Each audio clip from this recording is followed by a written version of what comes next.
ఈ వీడియోలో Abraham Lincoln's letter to his son's teacher లెసన్కు సంబంధించిన విషయాలను నేర్చుకుంటాం. ఈ వీడియోలో చెప్పనవి అన్ని కూడా మీరు చేయాల్సిన టాస్క్స్ మాత్రమే. ఈ వీడియోపై మీరేమైనా సలహాలు ఇవ్వాలనుకుంటే కామెంట్ చేయండి. నచ్చితే లైక్ చేయండి. సబ్స్క్రైబ్ అవ్వండి. ముఖ్యమైన విషయం ఏంటంటే 10,000 సబ్స్క్రైబర్స్ అయినట్లయితే మొత్తం ఇంగ్లీష్ డిక్షనరీని తెలుగులో వివరించడం ప్రారంభిస్తాను. కనుక వీలైనంత త్వరగా సబ్స్క్రైబ్ అవ్వండి. ఈ వీడియోని చివరి వరకు చూడండి, అప్పుడే మీకు ఈ వీడియోలో పదాలను ఎంత సులభంగా వివరించడం జరిగిందో మీకు తెలుస్తుంది. కంప్రిహెన్షన్ అంటే ఏమిటి? కంప్రిహెన్షన్ అనేది ఇచ్చిన వచనాన్ని అర్థం చేసుకునే సామర్థ్యం. ఇందులో వచనంలో ఉన్న సమాచారాన్ని గుర్తించడం, అర్థం చేసుకోవడం, విశ్లేషించడం మరియు అనుమితులు ఇన్ఫరెన్సెస్ ఒక అంశం నుండి గ్రహించే సారాంశం చేయడం వంటివి ఉంటాయి. ప్రశ్నలకు సమాధానాలు ఎక్కడ నుంచి ఇవ్వాలి? సాధారణంగా కంప్రిహెన్షన్ ప్రశ్నలకు సమాధానాలు ఇచ్చిన వచనం లోపల నుండే ఇవ్వాలి. మీరు వచనాన్ని జాగ్రత్తగా చదివి ప్రశ్నలకు సంబంధించిన సమాచారాన్ని గుర్తించాలి. కొన్నిసార్లు ప్రశ్నలు మీరు వచనం నుండి సమాచారాన్ని ఉపయోగించి తార్కిక తీర్మానాలు చేయమని అడగవచ్చు, అనుమితులు. అయితే కొన్ని ప్రత్యేక సందర్భాలలో ప్రశ్నలు మీరు వచనం యొక్క అవగాహన ఆధారంగా మీ స్వంత అభిప్రాయాలు లేదా విశ్లేషణలను అందించమని అడగవచ్చు. అలాంటప్పుడు మీరు వచనం నుండి సాక్ష్యాలను ఉపయోగించి మీ సమాధానాలకు మద్దతు ఇవ్వాలి. ముఖ్య గమనిక: మీరు ఎల్లప్పుడూ ప్రశ్నలను జాగ్రత్తగా చదివి అవి ఏమి అడుగుతున్నాయో అర్థం చేసుకోవాలి. ఇది మీరు సరైన సమాచారం కోసం వచనాన్ని శోధించడంలో మరియు సరైన సమాధానాలను అందించడంలో సహాయపడుతుంది. Comprehension. Read the following passage and answer the questions given below. Bapuji is in prison, but the magic of his message has stolen the hearts of India's millions. Men and women, and even little children, come out of their little shells and become India's soldiers of freedom. You and I are fortunate to see this happening before our eyes and to take some part ourselves in this great drama. What part shall we play in it? If we are to be India's soldiers, we have to respect India's honor, and that honor is a sacred trust. It is no easy matter to decide what is right and what is not. One little test I shall ask you to apply whenever you are in doubt. Never do anything in secret or anything that you wish to hide. For the desire to hide anything means that you are afraid, and fear is a bad thing and unworthy of yours. Be brave and all the rest follows. Bapuji, Mahatma Gandhi జైలులో ఉన్నారు, కానీ ఆయన సందేశం యొక్క మాయాజాలం భారతదేశంలోని కోట్లాది మంది హృదయాలను దోచుకుంది.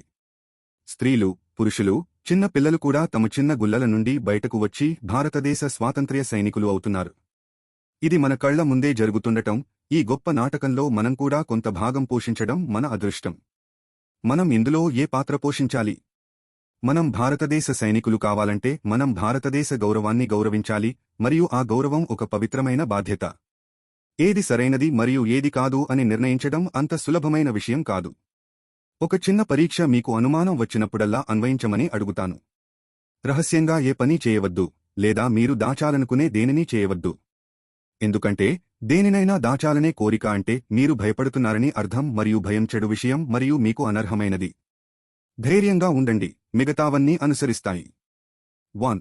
What has stolen the hearts of India's millions? భారతదేశంలోని కోట్లాది మంది హృదయాలను దోచుకున్నది ఏమిటి?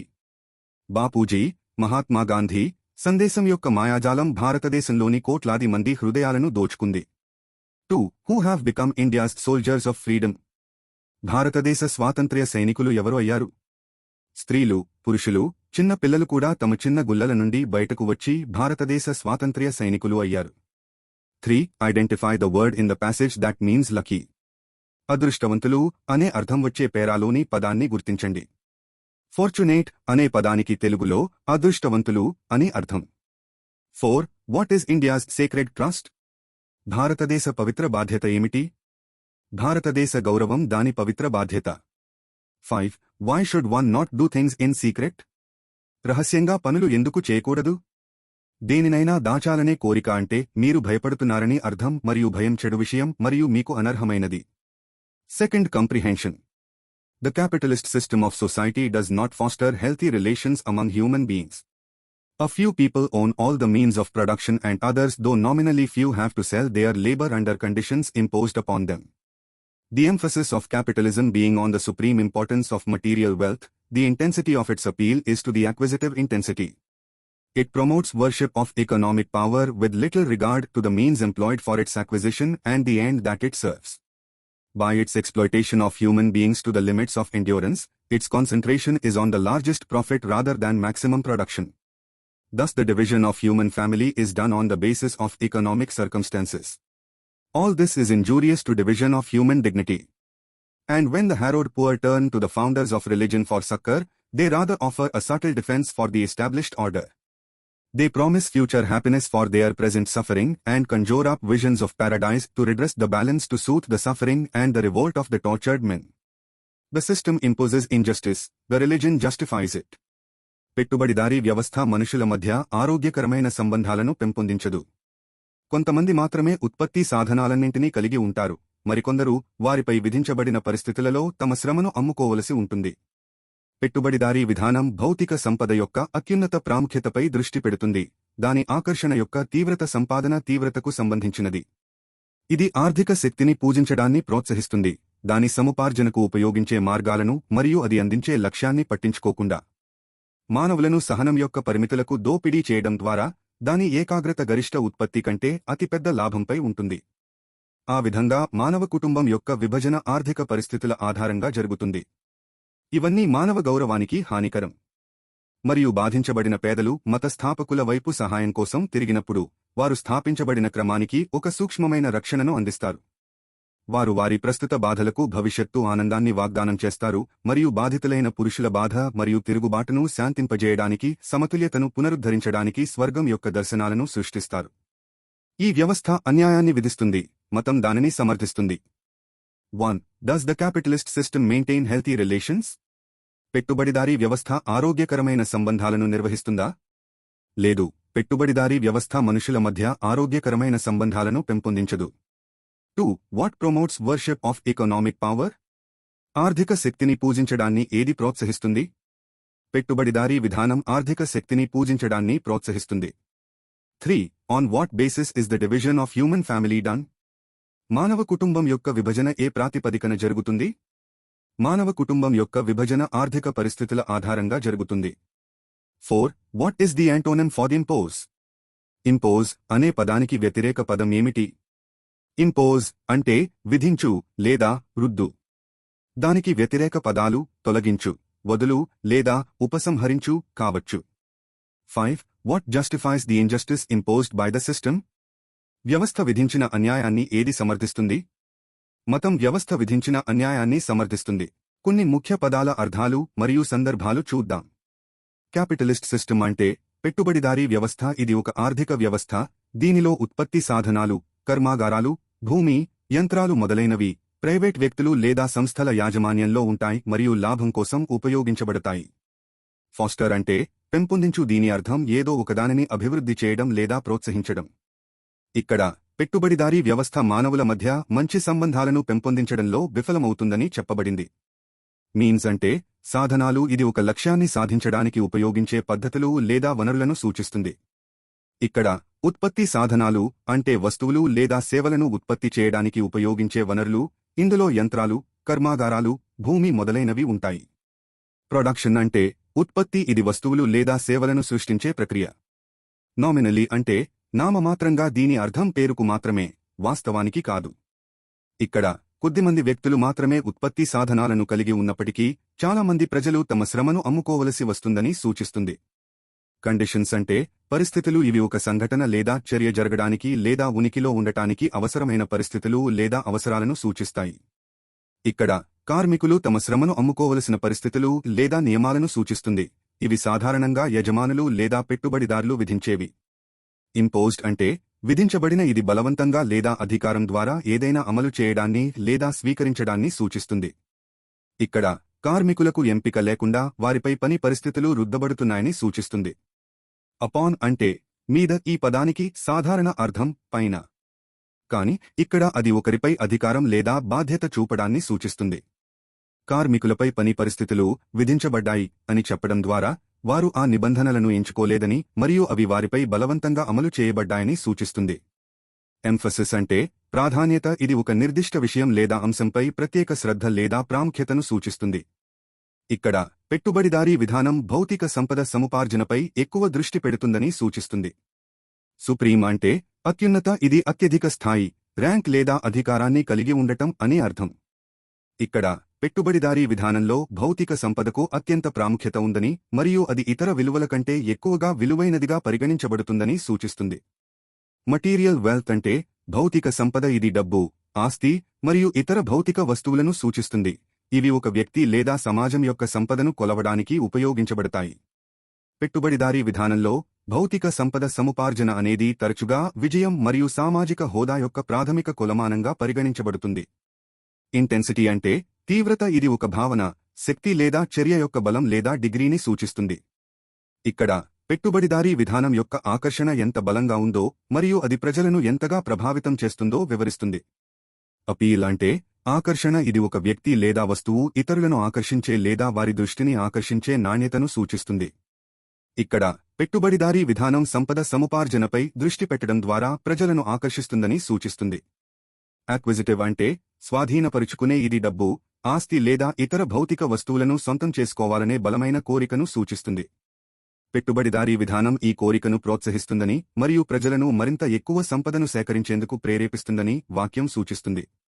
ప్రమోట్స్ అంటే ప్రోత్సహిస్తుంది, ఇది ఏదైనా అభివృద్ధి చెందడానికి లేదా విస్తరించడానికి సహాయపడటం లేదా ప్రోత్సహించడాన్ని సూచిస్తుంది. ఇక్కడ పెట్టుబడిదారీ విధానం ఆర్థిక శక్తిని పొందాలనే కోరికను మరియు దానిని పొందేందుకు ఏ విధమైన మార్గాలనైనా ఉపయోగించడాన్ని ప్రోత్సహిస్తుందని సూచిస్తుంది. Little regard to the means employed for its acquisition. అర్థం, దానిని సంపాదించడానికి ఉపయోగించే మార్గాలను పట్టించుకోకుండా లేదా దానిని పొందేందుకు వాడిన పద్ధతులను పెద్దగా పరిగణలోకి తీసుకోకుండా. సందర్భం, పెట్టుబడిదారీ విధానంలో లక్ష్యం సంపదను పొందడం. దీనిని సాధించడానికి ఎలాంటి మార్గాలు వాడబడ్డాయనేది అంతగా పట్టింపు ఉండదు. అంటే నీతి లేదా న్యాయం కంటే లాభం ముఖ్యమవుతుంది. The end that it serves. అర్థం, అది సాధించే లక్ష్యం లేదా దాని అంతిమ ఉద్దేశ్యం.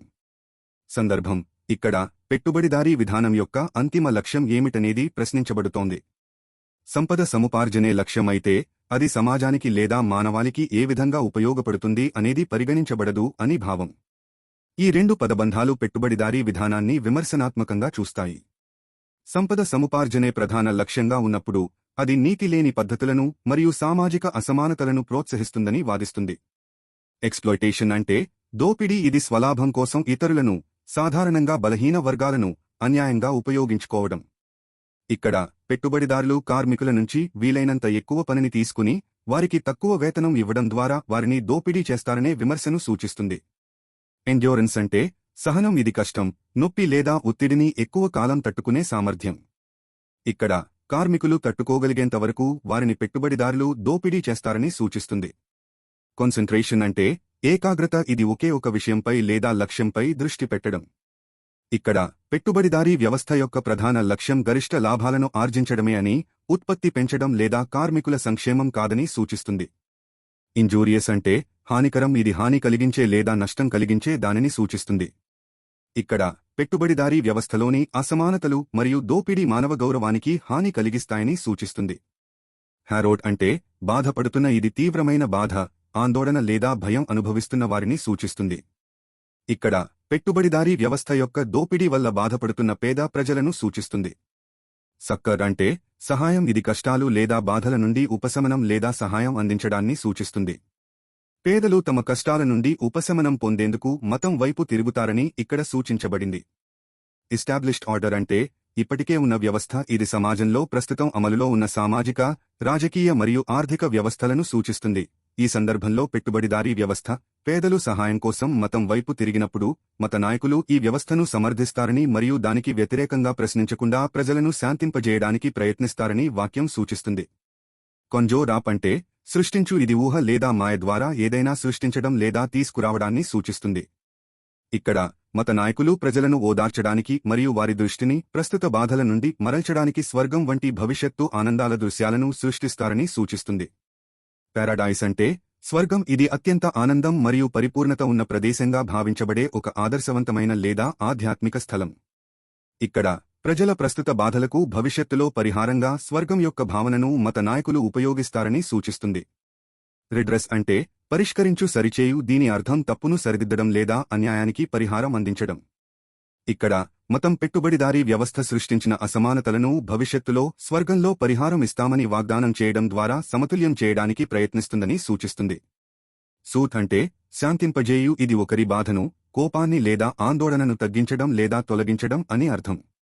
ఇక్కడ మతం ప్రజల బాధలను తగ్గించడానికి ప్రయత్నిస్తుందని మరియు వారిని ప్రశాంతపరచడానికి ప్రయత్నిస్తుందని సూచిస్తుంది, తద్వారా వారు తమ దుస్థితికి వ్యతిరేకంగా తిరుగుబాటు చేయరు. Revolt of the tortured men అంటే బాధితులైన పురుషుల తిరుగుబాటు. ఇది పెట్టుబడిదారీ వ్యవస్థ యొక్క దోపిడీ మరియు అన్యాయం వల్ల బాధపడుతున్న ప్రజలు తమ పరిస్థితికి వ్యతిరేకంగా తిరుగుబాటు చేసే అవకాశాన్ని సూచిస్తుంది. ఇంపోజెస్ అంటే విధిస్తుంది. ఇది బలవంతంగా లేదా అధికారం ద్వారా ఏదైనా అమలు చేయడాన్ని లేదా స్వీకరించడాన్ని సూచిస్తుంది.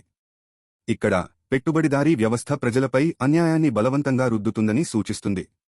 ఇంజస్టిస్ అంటే అన్యాయం. ఇది న్యాయం లేదా సమానత్వం లేకపోవడాన్ని సూచిస్తుంది. ఇక్కడ పెట్టుబడిదారీ వ్యవస్థ సృష్టించే అసమానతలు మరియు దోపిడీ వల్ల కలిగే అన్యాయాన్ని సూచిస్తుంది. జస్టిఫైస్ అంటే సమర్థిస్తుంది. ఇది ఒక చర్య, నమ్మకం లేదా పరిస్థితి సరైనదని లేదా సహేతుకమైనదని చూపించడానికి లేదా నిరూపించడానికి ప్రయత్నించడాన్ని సూచిస్తుంది. ఇక్కడ మతం పెట్టుబడిదారీ వ్యవస్థ యొక్క అన్యాయాన్ని సమర్థించడానికి ప్రయత్నిస్తుందని సూచిస్తుంది, బహుశా దైవిక సంకల్పం లేదా కర్మ వంటి భావనల ద్వారా. వర్డ్ ఫార్మేషన్ ఆంగ్లంలో పద నిర్మాణం అంటే కొత్త పదాలను సృష్టించడానికి లేదా ఇప్పటికే ఉన్న పదాల అర్థాలను మార్చడానికి ఉపయోగించే వివిధ పద్ధతుల సమాహారం. ఈ ప్రక్రియ ఆంగ్ల భాష యొక్క గతిశీలత మరియు వైవిధ్యానికి కీలకం. ఆంగ్లంలో పద నిర్మాణం యొక్క ప్రధాన పద్ధతులు. డెరివేషన్ ఇది ఒక మూల పదానికి రూట్ వర్డ్, పూర్వపదాలు, ప్రీఫిక్సెస్ లేదా ప్రత్యయాలు, సఫిక్సెస్ ను జోడించడం ద్వారా కొత్త పదాలను సృష్టించే ప్రక్రియ. కంపౌండింగ్ సమ్మేళనం రెండు లేదా అంతకంటే ఎక్కువ పదాలను కలిపి కొత్త పదాన్ని సృష్టించే ప్రక్రియ. కన్వర్షన్ మార్పిడి ఒక పదం యొక్క వ్యాకరణ విధిని మార్చడం, కానీ దాని రూపాన్ని మార్చకుండా ఉండటం. ఉదాహరణకు గూగుల్ అనే నామవాచకాన్ని టు గూగుల్ అనే క్రియగా మార్చవచ్చు. బ్లెండింగ్ మిశ్రమం రెండు పదాల భాగాలను కలిపి కొత్త పదాన్ని సృష్టించడం. ఉదాహరణకు బ్రేక్ఫాస్ట్ మరియు లంచ్ నుండి బ్రాంచ్ వస్తుంది. క్లిప్పింగ్ ఒక పొడవైన పదం నుండి కొంత భాగాన్ని తొలగించి చిన్న పదాన్ని సృష్టించడం. ఉదాహరణకు టెలిఫోన్ నుండి ఫోన్ వస్తుంది. ఎక్రోనిమ్ ఒక పదబంధం లేదా పేరులోని ప్రతి పదం యొక్క మొదటి అక్షరాలను కలిపి కొత్త పదాన్ని సృష్టించడం. ఉదాహరణకు నాసా అనేది national aeronautics and space administration యొక్క ఎక్రోనిమ్. బోరోయింగ్ రుణం తీసుకోవడం, ఇతర భాషల నుండి పదాలను తీసుకోవడం. ఆంగ్లంలో చాలా పదాలు లాటిన్, గ్రీకు, ఫ్రెంచ్ మరియు ఇతర భాషల నుండి వచ్చాయి. ఉదాహరణలు: డెరివేషన్ హ్యాపీ సంతోషం ప్లస్ నెస్ ప్రత్యయం హ్యాపీనెస్ సంతోషము. పూర్వపదం ప్లస్ హ్యాపీ సంతోషం అన్హ్యాపీ అసంతోషం. కంపౌండింగ్ సమ్మేళనం. బుక్ పుస్తకం ప్లస్ షెల్ఫ్ బుక్ షెల్ఫ్ పుస్తకాల అర. సన్ సూర్యుడు ప్లస్ ఫ్లవర్ పువ్వు సన్ఫ్లవర్ పొద్దుతిరుగుడు పువ్వు. కన్వర్షన్ మార్పిడి. ఈమెయిల్ నామవాచకం ఇమెయిల్ టు ఈమెయిల్ క్రియ ఇమెయిల్ పంపడం. బ్లెండింగ్ మిశ్రమం. Breakfast plus lunch branch branch. Smoke పొగ ప్లస్ ఫాగ్ పొగమంచు స్మాగ్ పొగమంచు. క్లిప్పింగ్. ఎగ్జామినేషన్ పరీక్ష ఎగ్జామ్ పరీక్ష. లాబొరేటరీ ప్రయోగశాల lab. ఎక్రోనిమ్. Laser light amplification by stimulated emission of radiation. Radar radio detection and ranging. Borrowing రుణం తీసుకోవడం. యోగా సంస్కృతం నుండి. అల్జబ్రా బీజగణితం అరబిక్ నుండి. పద నిర్మాణం అనేది ఆంగ్ల భాష యొక్క గొప్పదనం మరియు వైవిధ్యానికి కీలకమైన అంశం. ఈ పద్ధతులను అర్థం చేసుకోవడం ద్వారా మీరు కొత్త పదాలను సులభంగా అర్థం చేసుకోవచ్చు మరియు మీ పదజాలం వొకాబ్యులరీ ని విస్తరించుకోవచ్చు. పూర్వపదాలు ప్రీఫిక్సెస్ మరియు ప్రత్యయాలు సఫిక్సెస్ కలిసి అనుబంధాలు అఫిక్సెస్ అంటారు. అవి ఆంగ్లంలో పదాలను రూపొందించడానికి అద్భుతమైన సాధనాలుగా పనిచేస్తాయి. పూర్వపదాలు మరియు ప్రత్యయాలు రెండూ ఒక అక్షరంతో లేదా అక్షరాల సమూహంతో ఏర్పడతాయి. ఒక పూర్వపదం మూల పదం ప్రారంభంలో చేర్చబడుతుంది, అయితే ఒక ప్రత్యయం దాని చివరలో చేర్చబడుతుంది. ఉదాహరణకు అ ప్లస్ థీయిస్ట్ మరియు బి ప్లస్ లిటిల్ మరియు బి పూర్వపదాలు. క్యాట్ ప్లస్ వై మరియు కామ్ ప్లస్ ఎల్వై వై మరియు ఎల్వై ప్రత్యయాలు. పూర్వపదాలు మరియు ప్రత్యయాలు మూల పదాల నుండి కొత్త పదాలను రూపొందించడంలో సహాయపడతాయి. అవి పదం యొక్క వ్యాకరణ విధిని కూడా మారుస్తాయి. ఉదాహరణకు కామ్ విశేషణం, కామ్లీ క్రియా విశేషణం, లిటిల్ విశేషణం, బిలిటిల్ క్రియ. ఈ విధంగా పూర్వపదాలు మరియు ప్రత్యయాల పరిజ్ఞానం మన పదజాలం శక్తిని పెంచుతుంది. సాధారణంగా ఉపయోగించే పూర్వపదాలు మరియు ప్రత్యయాల యొక్క సంక్షిప్త పట్టిక ఇక్కడ ఉంది, ఉదాహరణలతో సహా. ఆంగ్లంలో మన దగ్గర ఒక మూల పదం ఉంటుంది, ఉదాహరణకు హ్యాపీ. దానికి మనం పూర్వపదం, ఉదాహరణకు ని ముందు జోడించవచ్చు లేదా ప్రత్యయం, ఉదాహరణకు నెస్ ని వెనుక జోడించవచ్చు. ఇలా చేయడం ద్వారా మనం కొత్త పదాలను సృష్టిస్తాము, ఉదాహరణకు అన్హ్యాపీ, హ్యాపీనెస్. అంతేకాకుండా కొన్నిసార్లు ఈ పూర్వపదాలు లేదా ప్రత్యయాలు పదం యొక్క వ్యాకరణ రూపాన్ని కూడా మారుస్తాయి, ఉదాహరణకు హ్యాపీ ఒక విశేషణం కానీ హ్యాపీనెస్ ఒక నామవాచకం. ఈ పూర్వపదాలు మరియు ప్రత్యయాలను తెలుసుకోవడం వలన మనం కొత్త పదాలను సులభంగా అర్థం చేసుకోవచ్చు మరియు మన పదజాలం వొకాబ్యులరీ ని పెంచుకోవచ్చు. పూర్వపదాలు ప్రీఫిక్సెస్ తెలుగులో వివరణ. పూర్వపదాలు అనేవి ఒక పదం యొక్క మూలానికి రూట్ ముందు వచ్చి దాని అర్థాన్ని లేదా వ్యాకరణ విధిని మార్చే అక్షరాలు లేదా అక్షరాల సమూహం. ఇవి ఆంగ్ల భాషలో కొత్త పదాలను సృష్టించడానికి, ఉన్న పదాల అర్థాలను సులభంగా గుర్తించడానికి మరియు వాటి వ్యాకరణ విధులను మార్చడానికి ఉపయోగపడే శక్తివంతమైన సాధనాలు. పూర్వపదాల ఉపయోగాలు. కొత్త పదాల సృష్టి. ఉదాహరణకు హ్యాపీ సంతోషంగా అనే మూల పదానికి అనే పూర్వపదాన్ని జోడిస్తే అన్హ్యాపీ అసంతోషంగా అనే కొత్త పదం వస్తుంది. పాసిబుల్ సాధ్యం అనే పదానికి ఆయం అనే పూర్వపదాన్ని జోడిస్తే ఇంపాసిబుల్ అసాధ్యం అనే కొత్త పదం వస్తుంది. పదాల అర్థాలను మార్చడం. ఉదాహరణకు అగ్రీ అంగీకరించు అనే పదానికి డిస్ అనే పూర్వపదాన్ని జోడిస్తే డిసగ్రీ అంగీకరించకపోవుట అనే వ్యతిరేక అర్థం వస్తుంది. కనెక్ట్ కలుపు అనే పదానికి రీ అనే పూర్వపదాన్ని జోడిస్తే రీకనెక్ట్ మళ్లీ కలుపు అనే పునరావృత అర్థం వస్తుంది. వ్యాకరణ విధులను మార్చడం.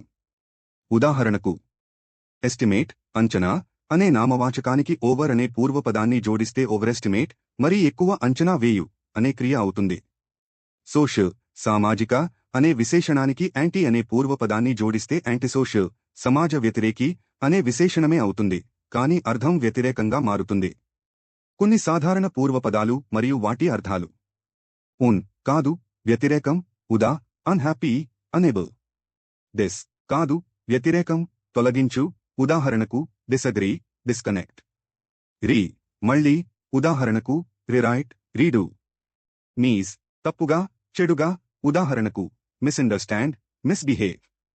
ఓవర్ మితిమీరిన అధికంగా, ఉదాహరణకు ఓవరీట్ ఓవర్స్లీప్. ప్రీ ముందు పూర్వం, ఉదా ప్రివ్యూ ప్రీస్కూల్. పోస్ట్ తరువాత, ఉదాహరణకు పోస్ట్పోన్ పోస్ట్ గ్రాడ్యుయేట్.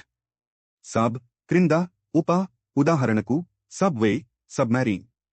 సూపర్ పైన అధిక, ఉదాహరణకు సూపర్మ్యాన్ సూపర్ న్యాచురల్. ఇంటర్ మధ్య, ఉదాహరణకు ఇంటర్నేషనల్ ఇంటర్వ్యూ. ముఖ్య గమనిక. ఒకే పూర్వపదం వేర్వేరు సందర్భాలలో వేర్వేరు అర్థాలను కలిగి ఉండవచ్చు. అన్ని పూర్వపదాలు అన్ని మూల పదాలతో కలపబడవు. పదాలను సరిగ్గా ఉపయోగించడానికి ఒక మంచి నిఘంటువుని సంప్రదించడం అవసరం. పూర్వపదాల వివరణ. యాన్ లేదు, లేకపోవడం, కాదు అనే అర్థాలను ఇస్తాయి. ఉదాహరణలు: అమోరల్ నీతి లేని నైతికత లేదా సాచారం లేని. అసెల్యులర్ సెల్ లేని కణాలు లేని. ఏథియస్ట్ నాస్తికుడు దేవుని ఉనికిని నమ్మని వ్యక్తి. యాంటీ ముందు ముందుగా ముందరి భాగంలో అనే అర్థాలను ఇస్తుంది. ఉదాహరణలు: యాంటీడేట్ ముందుగా తేదీ వేయు వాస్తవ తేదీ కంటే ముందు తేదీ వేయడం. యాంటీరూమ్ ముందు గది ప్రధాన గదికి ముందు ఉండే చిన్న గది. యాంటీనేటల్ ప్రసవపూర్వ ప్రసవం లేదా జననానికి ముందు. యాంటీ వ్యతిరేకంగా వ్యతిరేక అర్థాన్ని ఇస్తుంది. ఉదాహరణలు: యాంటీక్లైమాక్స్ యాంత్రిక ముగింపు ఆసక్తికరంగా ఉండాల్సినది నిరాశాజనకంగా ముగిసినప్పుడు. యాంటీ ఎయిర్క్రాఫ్ట్ విమాన విధ్వంసక విమానాలను నాశనం చేయడానికి రూపొందించినది. ఆటో స్వయం అదే అనే అర్థాలను ఇస్తుంది. ఉదాహరణలు: ఆటోపైలట్ స్వయంచాలక విమాన నియంత్రణ మానవ జోక్యం లేకుండా విమానాన్ని నడిపే వ్యవస్థ.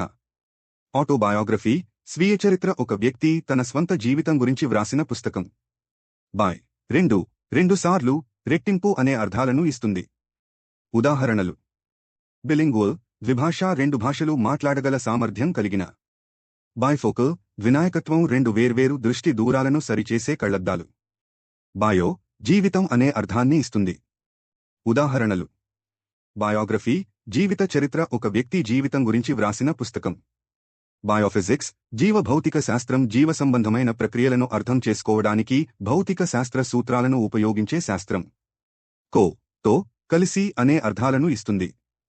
ఉదాహరణలు: కోపైలట్, సహాయ పైలట్, ప్రధాన పైలట్కు సహాయం చేసే వ్యక్తి. కోవర్కర్, సహోద్యోగి, ఒకే చోట పనిచేసే వ్యక్తి. కౌంటర్, వ్యతిరేకంగా, ఎదురుగా అనే అర్థాన్ని ఇస్తుంది. ఉదాహరణలు: కౌంటర్ పార్ట్, ప్రతిరూపం, ఒకే విధమైన పాత్ర లేదా విధిని కలిగి ఉన్న వ్యక్తి లేదా వస్తువు. కౌంటర్ ఫాయిల్, కౌంటర్ ఫైల్, ఒక పత్రం యొక్క నకలు లేదా భాగం, ఇది రికార్డుగా ఉంచబడుతుంది. దే, క్రిందకు, తొలగించు, దూరంగా అనే అర్థాలను ఇస్తుంది. ఉదాహరణలు: డివాల్యూ, విలువ తగ్గించు, విలువను తగ్గించడం. డియాక్టివేట్, నిష్క్రియం చేయి, పని చేయకుండా చేయడం. డిస్, కాదు, వేరుగా, దూరంగా అనే అర్థాలను ఇస్తుంది. ఉదాహరణలు: డిసపియర్, అదృశ్యమవు, కనిపించకుండా పోవుట. డిసాగ్రియబుల్, అసహ్యకరమైన, ఇష్టపడని లేదా అంగీకరించలేని. ఎన్, లోపల పెట్టు, కప్పి ఉంచు అనే అర్థాలను ఇస్తుంది. ఉదాహరణలు: ఎన్క్లోజ్, సంపూర్ణంగా కప్పబడిన, చుట్టూరా కప్పబడిన లేదా ఆవరించిన. ఎంటాంగిల్, చిక్కుకుపోయిన, ఏదో ఒకదానిలో చిక్కుకుపోవడం లేదా చిక్కుబడ్డ స్థితి. ఎక్స్ట్రా, అదనపు, వెలుపల, ఎక్కువ అనే అర్థాలను ఇస్తుంది. ఉదాహరణలు: ఎక్స్ట్రా కరిక్యులర్, పాఠ్యేతర పాఠశాల లేదా కళాశాల పాఠ్యాంశాలకు వెలుపల ఉండే కార్యకలాపాలు. ఎక్స్ట్రా మ్యారిటల్, వివాహేతర, వివాహ బంధం వెలుపల ఉండే సంబంధం. హైపర్, మితిమీరిన, అధిక, అంతకు మించి అనే అర్థాలను ఇస్తుంది.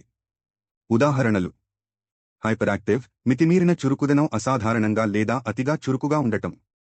హైపర్ సెన్సిటివ్, మితిమీరిన సున్నితత్వం, సాధారణ స్థాయి కంటే ఎక్కువగా సున్నితంగా లేదా ప్రతిస్పందించే. ఎల్, ఐఎం, ఎన్, ఐఆర్, కాదు, లేకుండా అనే అర్థాలను ఇస్తాయి. ఇవి పదం యొక్క మొదటి అక్షరం ఆధారంగా మారుతాయి. ఉదాహరణలు: ఇల్లీగల్, చట్టవిరుద్ధం, చట్టానికి వ్యతిరేకం. ఇమ్మోరల్, అనైతిక, నైతిక సూత్రాలకు విరుద్ధం. ఇంటర్, మధ్య, మధ్యలో అనే అర్థాలను ఇస్తుంది. ఉదాహరణలు: ఇంటర్సెక్ట్, ఖండించు, రెండు రేఖలు లేదా వస్తువులు ఒకదానికొకటి దాటే లేదా కలిసే బిందువు. ఇంట్రా, లోపల, లోపలి భాగంలో. ఉదాహరణలు: ఇంట్రానెట్, ఇంట్రానెట్, ఒక సంస్థ లోపల ఉపయోగించే ప్రైవేట్ నెట్వర్క్. ఇంట్రామ్యూరల్, ఇంట్రామ్యూరల్, ఒక సంస్థ లేదా ప్రాంతం లోపల జరిగే కార్యకలాపాలు. మ్యాక్రో, పెద్ద, ప్రముఖమైన. ఉదాహరణలు: మ్యాక్రో ఎకనామిక్స్, సాంపత్తిక శాస్త్రం, మొత్తం ఆర్థిక వ్యవస్థను అధ్యయనం చేసే శాస్త్రం. మ్యాక్రోస్ట్రక్చర్, స్థూల నిర్మాణం, పెద్ద లేదా సంక్లిష్టమైన వ్యవస్థ యొక్క మొత్తం నిర్మాణం లేదా సంస్థ. మైక్రో, చాలా చిన్న. ఉదాహరణలు: మైక్రోస్కోప్, సూక్ష్మదర్శిని, చాలా చిన్న వస్తువులను చూడటానికి ఉపయోగించే పరికరం. మైక్రోకాజం, సూక్ష్మలోకం, పెద్ద విషయం లేదా వ్యవస్థ యొక్క చిన్న నమూనా. మీజ్, తప్పుగా. ఉదాహరణలు: మిస్కన్సెప్షన్, తప్పుడు అభిప్రాయం, తప్పుగా అర్థం చేసుకోవడం లేదా తప్పుడు నమ్మకం. మిస్ఇంటర్ప్రెట్, తప్పుగా అర్థం చేసుకోవడం, ఏదో ఒకదాని యొక్క అర్థాన్ని తప్పుగా అర్థం చేసుకోవడం. నాన్, కాదు, లేకుండా. ఉదాహరణలు: నాన్ ఎంటిటీ, అస్తిత్వం లేనిది, ప్రాముఖ్యత లేదా గుర్తింపు లేని వ్యక్తి లేదా వస్తువు. నాన్ అగ్రెసివ్, ఆక్రమణ లేని, దూకుడు లేదా హింసాత్మక ప్రవర్తన లేని. ఆమ్ని, అన్ని, ప్రతి. ఉదాహరణలు: ఆమ్నిసియంట్, సర్వజ్ఞుడు, అన్ని విషయాలు తెలిసినవాడు. ఆమ్నిబస్, అన్నింటినీ కలిగి ఉన్న, అనేక విషయాలను లేదా అంశాలను కలిగి ఉన్న. ఓవర్, మామూలు కంటే ఎక్కువ. ఉదాహరణలు: ఓవర్డోస్, అధిక మోతాదు, సిఫార్సు చేసిన దానికంటే ఎక్కువ మందుల మోతాదు తీసుకోవడం. ఓవర్డ్యూ, గడువు ముగిసిన, చెల్లించాల్సిన లేదా పూర్తి చేయాల్సిన సమయం దాటిపోయిన. పోస్ట్, తర్వాత, వెనుక. ఉదాహరణలు: పోస్ట్మార్టం, శవ పరీక్ష, మరణానికి కారణాన్ని నిర్ధారించడానికి శరీరంపై చేసే పరీక్ష. పోస్టీరియర్, వెనుక భాగం, శరీరం లేదా వస్తువు యొక్క వెనుక భాగం. ముందు. ఉదాహరణలు: ప్రిమచ్యూర్, అపరిపక్వ, సరైన లేదా సాధారణ సమయం కంటే ముందే జరిగే లేదా అభివృద్ధి చెందే. ప్రివ్యూ, ముందుగా చూపు, తుది వెర్షన్, విడుదలకు ముందు ఏదైనా ప్రదర్శన లేదా ప్రదర్శన. ప్రో, అనుకూలంగా, సమర్థించే. ఉదాహరణలు: ప్రోడెమోక్రసీ, ప్రజాస్వామ్యాన్ని ఇంచే. ప్రోయాక్టివ్, చురుకైన సమస్యలు తలెత్తే ముందు వాటిని పరిష్కరించడానికి చర్యలు తీసుకునే. సెమీ, పాక్షికంగా సగం. ఉదాహరణలు: సెమీఫైనల్ ఒక పోటీ లేదా టోర్నమెంట్లో ఫైనల్కు ముందు జరిగే రౌండ్. సెమీ సర్కిల్, అర్ధవృత్తం ఒక వృత్తం యొక్క సగం. సబ్, కింద, తక్కువ. ఉదాహరణలు: సబ్మెరీన్, జలాంతర్గామి నీటి అడుగున ప్రయాణించే నౌక. సబ్డివిజన్, ఉపవిభజన ఒక పెద్ద ప్రాంతం లేదా సమూహాన్ని చిన్న భాగాలుగా విభజించడం. సూపర్, సాధారణం కంటే ఎక్కువ, అధిక. ఉదాహరణలు: సూపర్ మాన్ సాధారణ మానవ సామర్థ్యాలకు మించిన శక్తులు మరియు సామర్థ్యాలు కలిగిన ఊహాత్మక పాత్ర. సూపర్ హ్యూమన్, అతీంద్రియ మానవ సామర్థ్యానికి మించిన. దూరం. ఉదాహరణలు: టెలిఫోన్ దూర ప్రాంతాల నుండి వ్యక్తులతో మాట్లాడటానికి ఉపయోగించే పరికరం. టెలివిజన్ దూర ప్రాంతాల నుండి చిత్రాలు మరియు స్దాలను ప్రసారం చేసే మరియు స్వీకరించే వ్యవస్థ. ప్రతి మూడవ. ఉదాహరణలు: ట్రైసికల్, త్రిచక్ర వాహనం 3 చక్రాలు కలిగిన వాహనం. ట్రైమెస్టర్, త్రైమాసికం 3 నెలల కాలం. కాదు, లేకపోవడం, వ్యతిరేకం. ఉదాహరణలు: అన్ఫినిష్డ్, పూర్తి కాలేదు. అన్స్కిల్డ్, పనిలో నైపుణ్యం లేని ఒక నిర్దిష్ట పని లేదా వృత్తిలో శిక్షణ లేదా అనుభవం లేని. ఓకే. ఉదాహరణలు: యూనికార్న్, ఏకశృంగం ఒక కొమ్ముతో ఉన్న పౌరాణిక జీవి. యూనిసెల్యులర్, ఏకకణ ఒకే కణంతో రూపొందినది. వాయిస్, తదుపరి స్థానంలో ఉన్న. ఉదాహరణలు: వైస్ కెప్టెన్, ఉప కెప్టెన్ లేనప్పుడు బాధ్యతలు చేపట్టే వ్యక్తి. వైస్ ప్రిన్సిపాల్ లేనప్పుడు బాధ్యతలు చేపట్టే వ్యక్తి. ప్రత్యయాలు, సఫిక్సెస్, తెలుగులో వివరణ. ప్రత్యయాలు అనేవి ఒక పదం యొక్క మూలానికి, రూట్, చివరిలో చేర్చబడే అక్షరాలు లేదా అక్షరాల సమూహం. ఇవి కూడా పూర్వపదాల మాదిరిగానే పదం యొక్క అర్థాన్ని లేదా వ్యాకరణ విధిని మార్చగలవు. ప్రత్యయాల ఉపయోగాలు. కొత్త పదాల సృష్టి. ఉదాహరణకు: టీచ్, బోధించు అనే క్రియకు ఏర్ అనే ప్రత్యయాన్ని జోడిస్తే టీచర్, ఉపాధ్యాయుడు అనే నామవాచకం వస్తుంది. బ్యూటీ, అందం అనే నామవాచకానికి ఫుల్ అనే ప్రత్యయాన్ని జోడిస్తే బ్యూటిఫుల్, అందమైన అనే విశేషణం వస్తుంది. పదాల అర్థాలను మార్చడం. ఉదాహరణకు: చైల్డ్, పిల్లవాడు అనే నామవాచకానికి ఈష్ అనే ప్రత్యయాన్ని జోడిస్తే చైల్డిష్, పిల్లతనం అనే విశేషణం వస్తుంది. కింగ్, రాజు అనే నామవాచకానికి దామ్ అనే ప్రత్యయాన్ని జోడిస్తే కింగ్డమ్, రాజ్యం అనే నామవాచకం వస్తుంది. వ్యాకరణ విధులను మార్చడం. ఉదాహరణకు: క్విక్, త్వరిత అనే విశేషణానికి ఎల్వాయ్ అనే ప్రత్యయాన్ని జోడిస్తే క్విక్లీ, త్వరగా అనే క్రియా విశేషణం అవుతుంది. యాక్ట్, నటించు అనే క్రియకు ఆయాన్ అనే ప్రత్యయాన్ని జోడిస్తే యాక్షన్, చర్య అనే నామవాచకం అవుతుంది. కొన్ని సాధారణ ప్రత్యయాలు మరియు వాటి అర్థాలు. ఏర్, ఆర్, వృత్తిని లేదా చేసే వ్యక్తిని సూచిస్తుంది. ఉదా, టీచర్, యాక్టర్. నెస్, నామవాచకాన్ని సూచిస్తుంది, ఒక స్థితి లేదా లక్షణాన్ని తెలియజేస్తుంది. ఉదా, కైండ్నెస్, హ్యాపీనెస్. ఫుల్, విశేషణాన్ని సూచిస్తుంది, తో నిండి ఉన్న అనే అర్థాన్ని ఇస్తుంది. ఉదా, బ్యూటిఫుల్, హెల్ప్ఫుల్. లెస్, విశేషణాన్ని సూచిస్తుంది, లేని అనే అర్థాన్ని ఇస్తుంది. ఉదా, కేర్లెస్, హోప్లెస్. ఎల్వాయ్, క్రియా విశేషణాన్ని సూచిస్తుంది. ఉదా, క్విక్లీ, స్లోలీ. ఏబుల్, విశేషణాన్ని సూచిస్తుంది, చేయగల లేదా ఉండగల అనే అర్థాన్ని ఇస్తుంది. ఉదా, కంఫర్టబుల్, ఇన్విజిబుల్. అయాన్, టైన్, ఏషన్, నామవాచకాన్ని సూచిస్తుంది, ఒక చర్య లేదా ప్రక్రియను తెలియజేస్తుంది. ఉదా, యాక్షన్, ఎడ్యుకేషన్. మెంట్, నామవాచకాన్ని సూచిస్తుంది, ఒక చర్య లేదా ఫలితాన్ని తెలియజేస్తుంది. ఉదా, అచీవ్మెంట్, ఎంజాయ్మెంట్. ముఖ్య గమనికలు. ఒకే ప్రత్యయం వేర్వేరు సందర్భాలలో వేర్వేరు అర్థాలను కలిగి ఉండవచ్చు. అన్ని ప్రత్యయాలు అన్ని మూల పదాలతో కలపబడవు. పదాలను సరిగ్గా ఉపయోగించడానికి ఒక మంచి నిఘంటువుని సంప్రదించడం అవసరం. ప్రత్యయాలను నేర్చుకోవడం మరియు వాటిని సరిగ్గా ఉపయోగించడం ద్వారా మీరు మీ ఆంగ్ల భాషా నైపుణ్యాలను మెరుగుపరుచుకోవచ్చు మరియు మీ పదజాలం, వొకాబ్యులరీ ని విస్తరించుకోవచ్చు. ఏబుల్, చేయగలిగే, అయ్యేలా ఉండే అనే అర్థాలను ఇస్తుంది, సాధారణంగా విశేషణాలను సృష్టిస్తాయి. ఎగ్జాంపుల్స్: కంఫర్టబుల్, సౌకర్యవంతమైన సౌకర్యాన్ని ఇచ్చే లేదా కలిగి ఉండే. రీడబుల్, చదవగలిగే లేదా చదవడానికి అనువుగా ఉండే. ఏసీ, యొక్క స్థితి లేదా లక్షణం అనే అర్థాన్ని ఇస్తుంది, సాధారణంగా నామవాచకాలను సృష్టిస్తాయి. ఎగ్జాంపుల్స్: ప్రైవసీ, గోప్యత ఒంటరిగా లేదా ఇతరుల జోక్యం లేకుండా ఉండే స్థితి.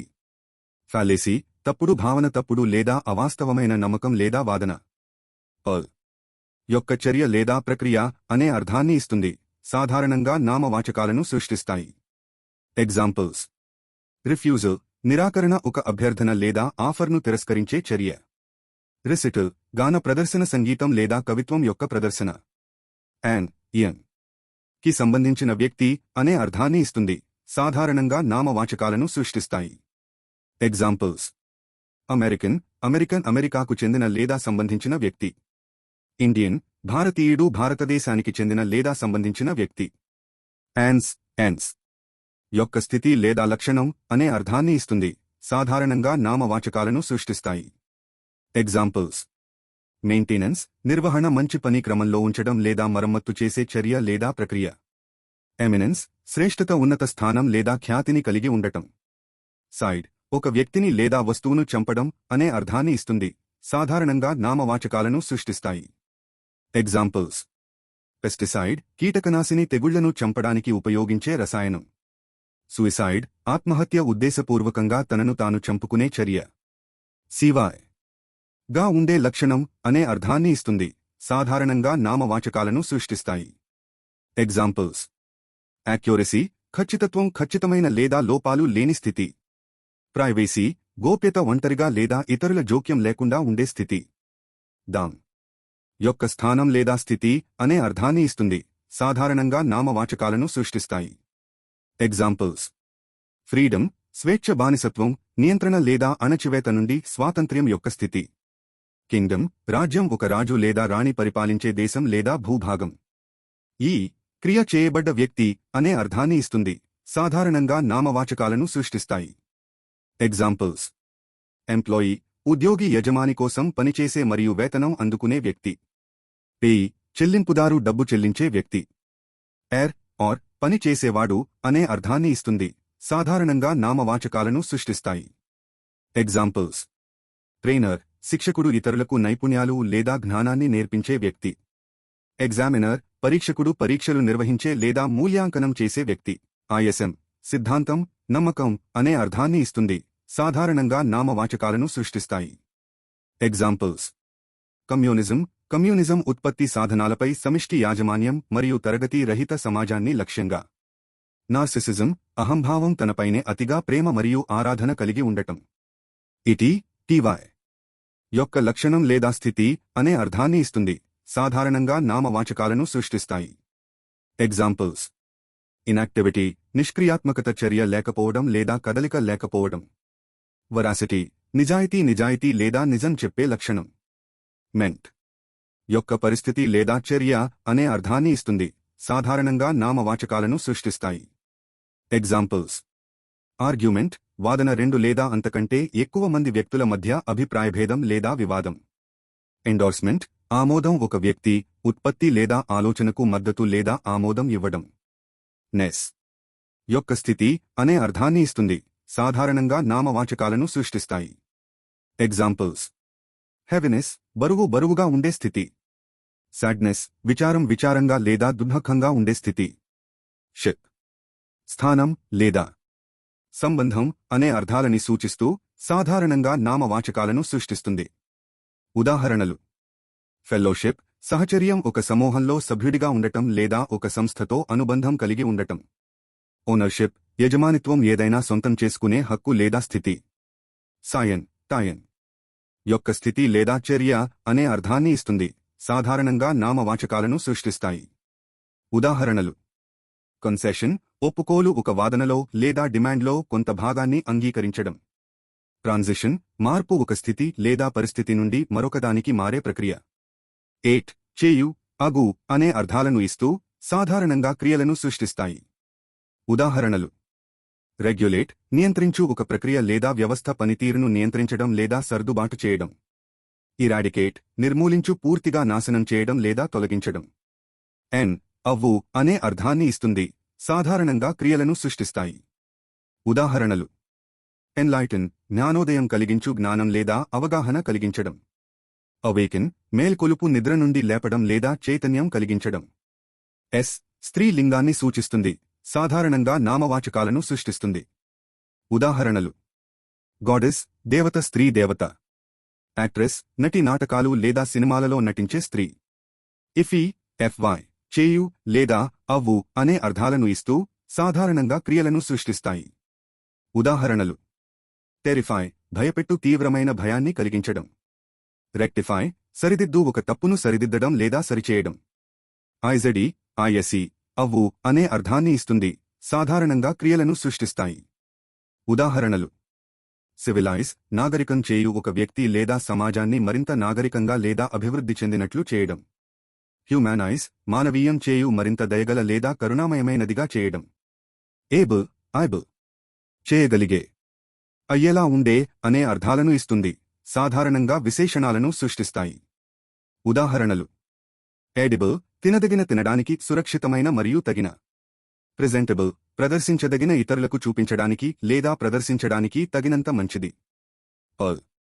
కు సంబంధించిన అనే అర్థాన్ని ఇస్తుంది, సాధారణంగా విశేషణాలను సృష్టిస్తాయి.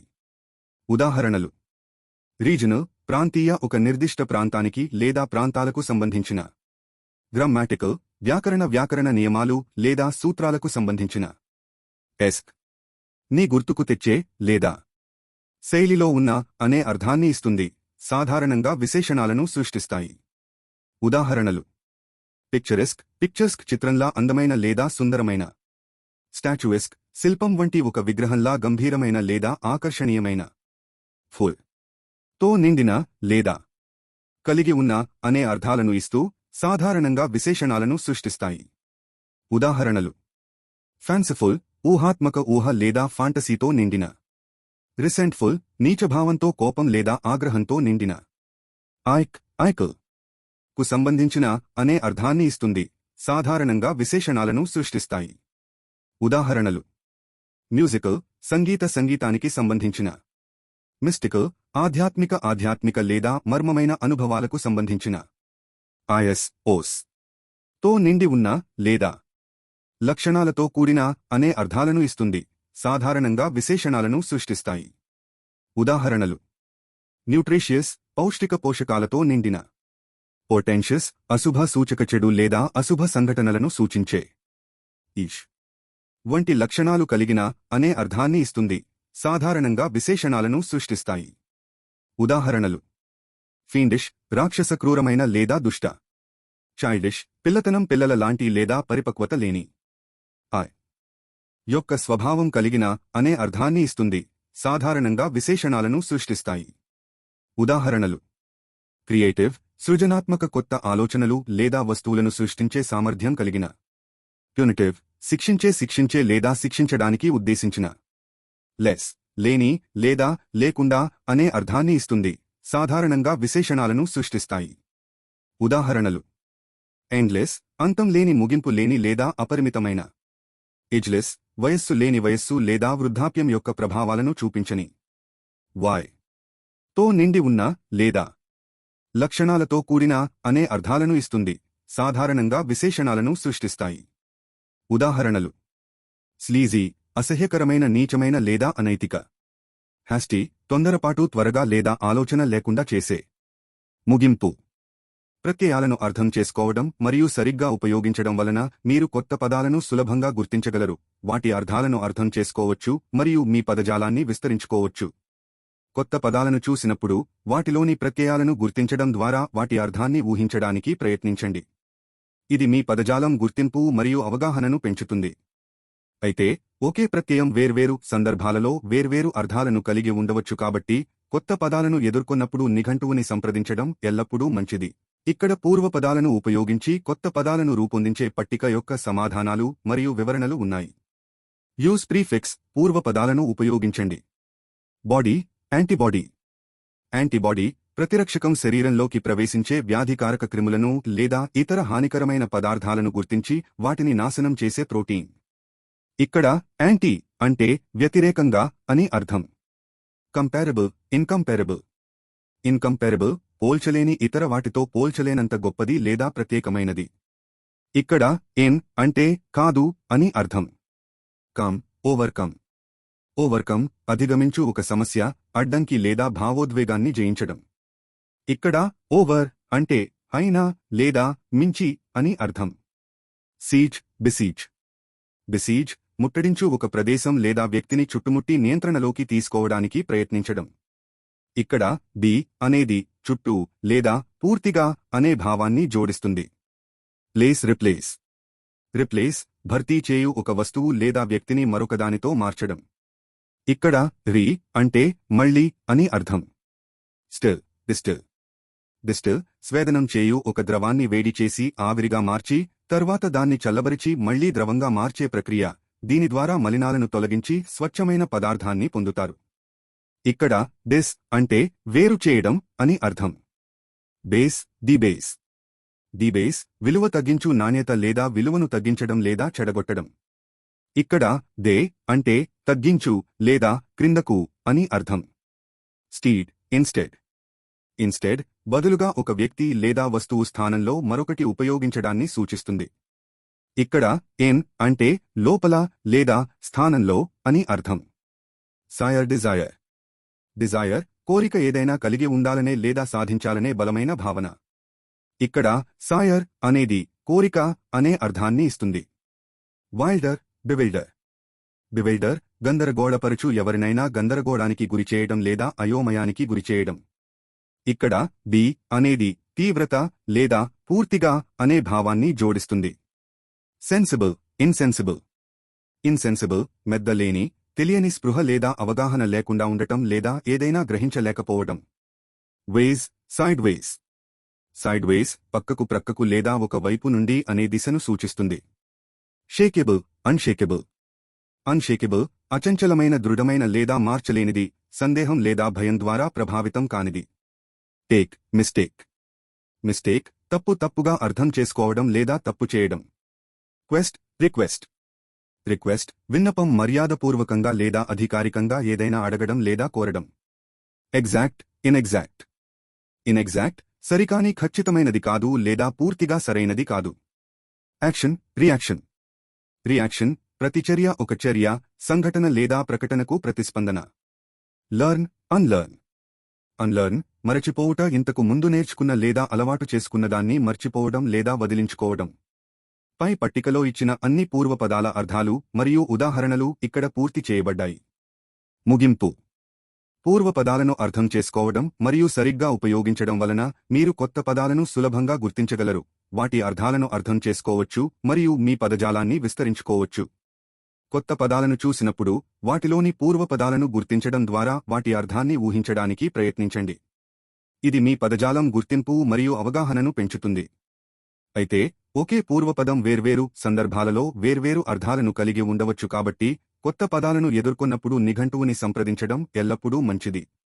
ఇక్కడ ప్రత్యయాలను ఉపయోగించి కొత్త పదాలను రూపొందించే పట్టిక యొక్క సమాధానాలు మరియు వివరణలు ఉన్నాయి. యూజ్ సఫిక్స్ ప్రత్యయాలను ఉపయోగించండి. రీజన్ రీజనేబుల్. రీజనేబుల్ సహేతుకమైన, తర్కానికి అనుగుణంగా లేదా న్యాయమైనది. Desire desirable. డిజైరబుల్ ఆశించదగిన, కోరుకునే, విలువైన లేదా ఆకర్షణీయమైనది. Educate education. ఎడ్యుకేషన్ విద్య, జ్ఞానం, నైపుణ్యాలు మరియు అవగాహనను పొందే ప్రక్రియ. Master mastery. మాస్టరీ ప్రావీణ్యం, ఒక నిర్దిష్ట నైపుణ్యం లేదా విషయంపై పూర్తి నియంత్రణ లేదా నైపుణ్యం కలిగి ఉండటం. కోన్కర్ కొన్కరర్. కొన్కరర్ విజేత, యుద్ధం లేదా పోటీలో విజయం సాధించిన వ్యక్తి. Base basic. బేసిక్ ప్రాథమిక, ఒక విషయం లేదా వ్యవస్థ యొక్క సరళమైన లేదా అతి ముఖ్యమైన భాగాలు. పర్స్యూ పర్సుయిట్. పర్సుయిట్ అన్వేషణ, ఏదైనా సాధించడానికి లేదా పొందడానికి చేసే ప్రయత్నం. History historical. హిస్టారికల్ చారిత్రాత్మక, గత సంఘటనలు లేదా కాలాలకు సంబంధించినది. Umpire emperor. ఎంపరర్ చక్రవర్తి, ఒక సామ్రాజ్యాన్ని పరిపాలించే పురుష పాలకుడు. Sensible sensibility. సెన్సిబిలిటీ సున్నితత్వం, భావోద్వేగాలను లేదా అనుభూతులను అర్థం చేసుకునే మరియు వాటికి ప్రతిస్పందించే సామర్థ్యం. వరల్డ్లీ. వరల్డ్లీ ప్రాపంచిక, భౌతిక లేదా లౌకిక విషయాలపై దృష్టి పెట్టడం, ఆధ్యాత్మిక లేదా మతపరమైన విషయాలపై కాదు. కింగ్డమ్. కింగ్డమ్ రాజ్యం, ఒక రాజు లేదా రాణి పరిపాలించే దేశం లేదా భూభాగం. స్కేర్సిటీ. స్కేర్సిటీ దుర్లభత్వం, ఏదైనా సరఫరా తక్కువగా ఉండటం లేదా కనుగొనడం కష్టంగా ఉండటం. వెయిటీ. వెయిటీ బరువైన, భారీగా లేదా గంభీరంగా ఉండటం, తరచుగా ఒక విషయం లేదా నిర్ణయం యొక్క ప్రాముఖ్యతను సూచిస్తుంది. బేస్లెస్. బేస్లెస్, నిరాధారమైన ఆధారం లేదా సాక్ష్యం లేనిది. పర్సుయేజన్. పర్సుయేజన్, ఒప్పించడం, వాదన లేదా చర్చ ద్వారా ఒకరిని ఒక నిర్దిష్ట విధంగా నమ్మేలా లేదా చేసేలా చేసే ప్రక్రియ. పర్ఫెక్షన్. పర్ఫెక్షన్, పరిపూర్ణత, లోపాలు లేని లేదా అత్యుత్తమ నాణ్యత లేదా స్థితి. పై పట్టికలో ఇచ్చిన అన్ని ప్రత్యయాల అర్థాలు మరియు ఉదాహరణలు ఇక్కడ పూర్తి చేయబడ్డాయి. ముగింపు. ప్రత్యయాలను అర్థం చేసుకోవడం మరియు సరిగ్గా ఉపయోగించడం వలన మీరు కొత్త పదాలను సులభంగా గుర్తించగలరు, వాటి అర్థాలను అర్థం చేసుకోవచ్చు మరియు మీ పదజాలాన్ని విస్తరించుకోవచ్చు. కొత్త పదాలను చూసినప్పుడు వాటిలోని ప్రత్యయాలను గుర్తించడం ద్వారా వాటి అర్థాన్ని ఊహించడానికి ప్రయత్నించండి. ఇది మీ పదజాలం గుర్తింపు మరియు అవగాహనను పెంచుతుంది. అయితే ఒకే ప్రత్యయం వేర్వేరు సందర్భాలలో వేర్వేరు అర్థాలను కలిగి ఉండవచ్చు, కాబట్టి కొత్త పదాలను ఎదుర్కొన్నప్పుడు నిఘంటువుని సంప్రదించడం ఎల్లప్పుడూ మంచిది. టాస్క్ 2 సమాధానాలు మరియు తెలుగులో వివరణలు. One who does not follow morality is amoral.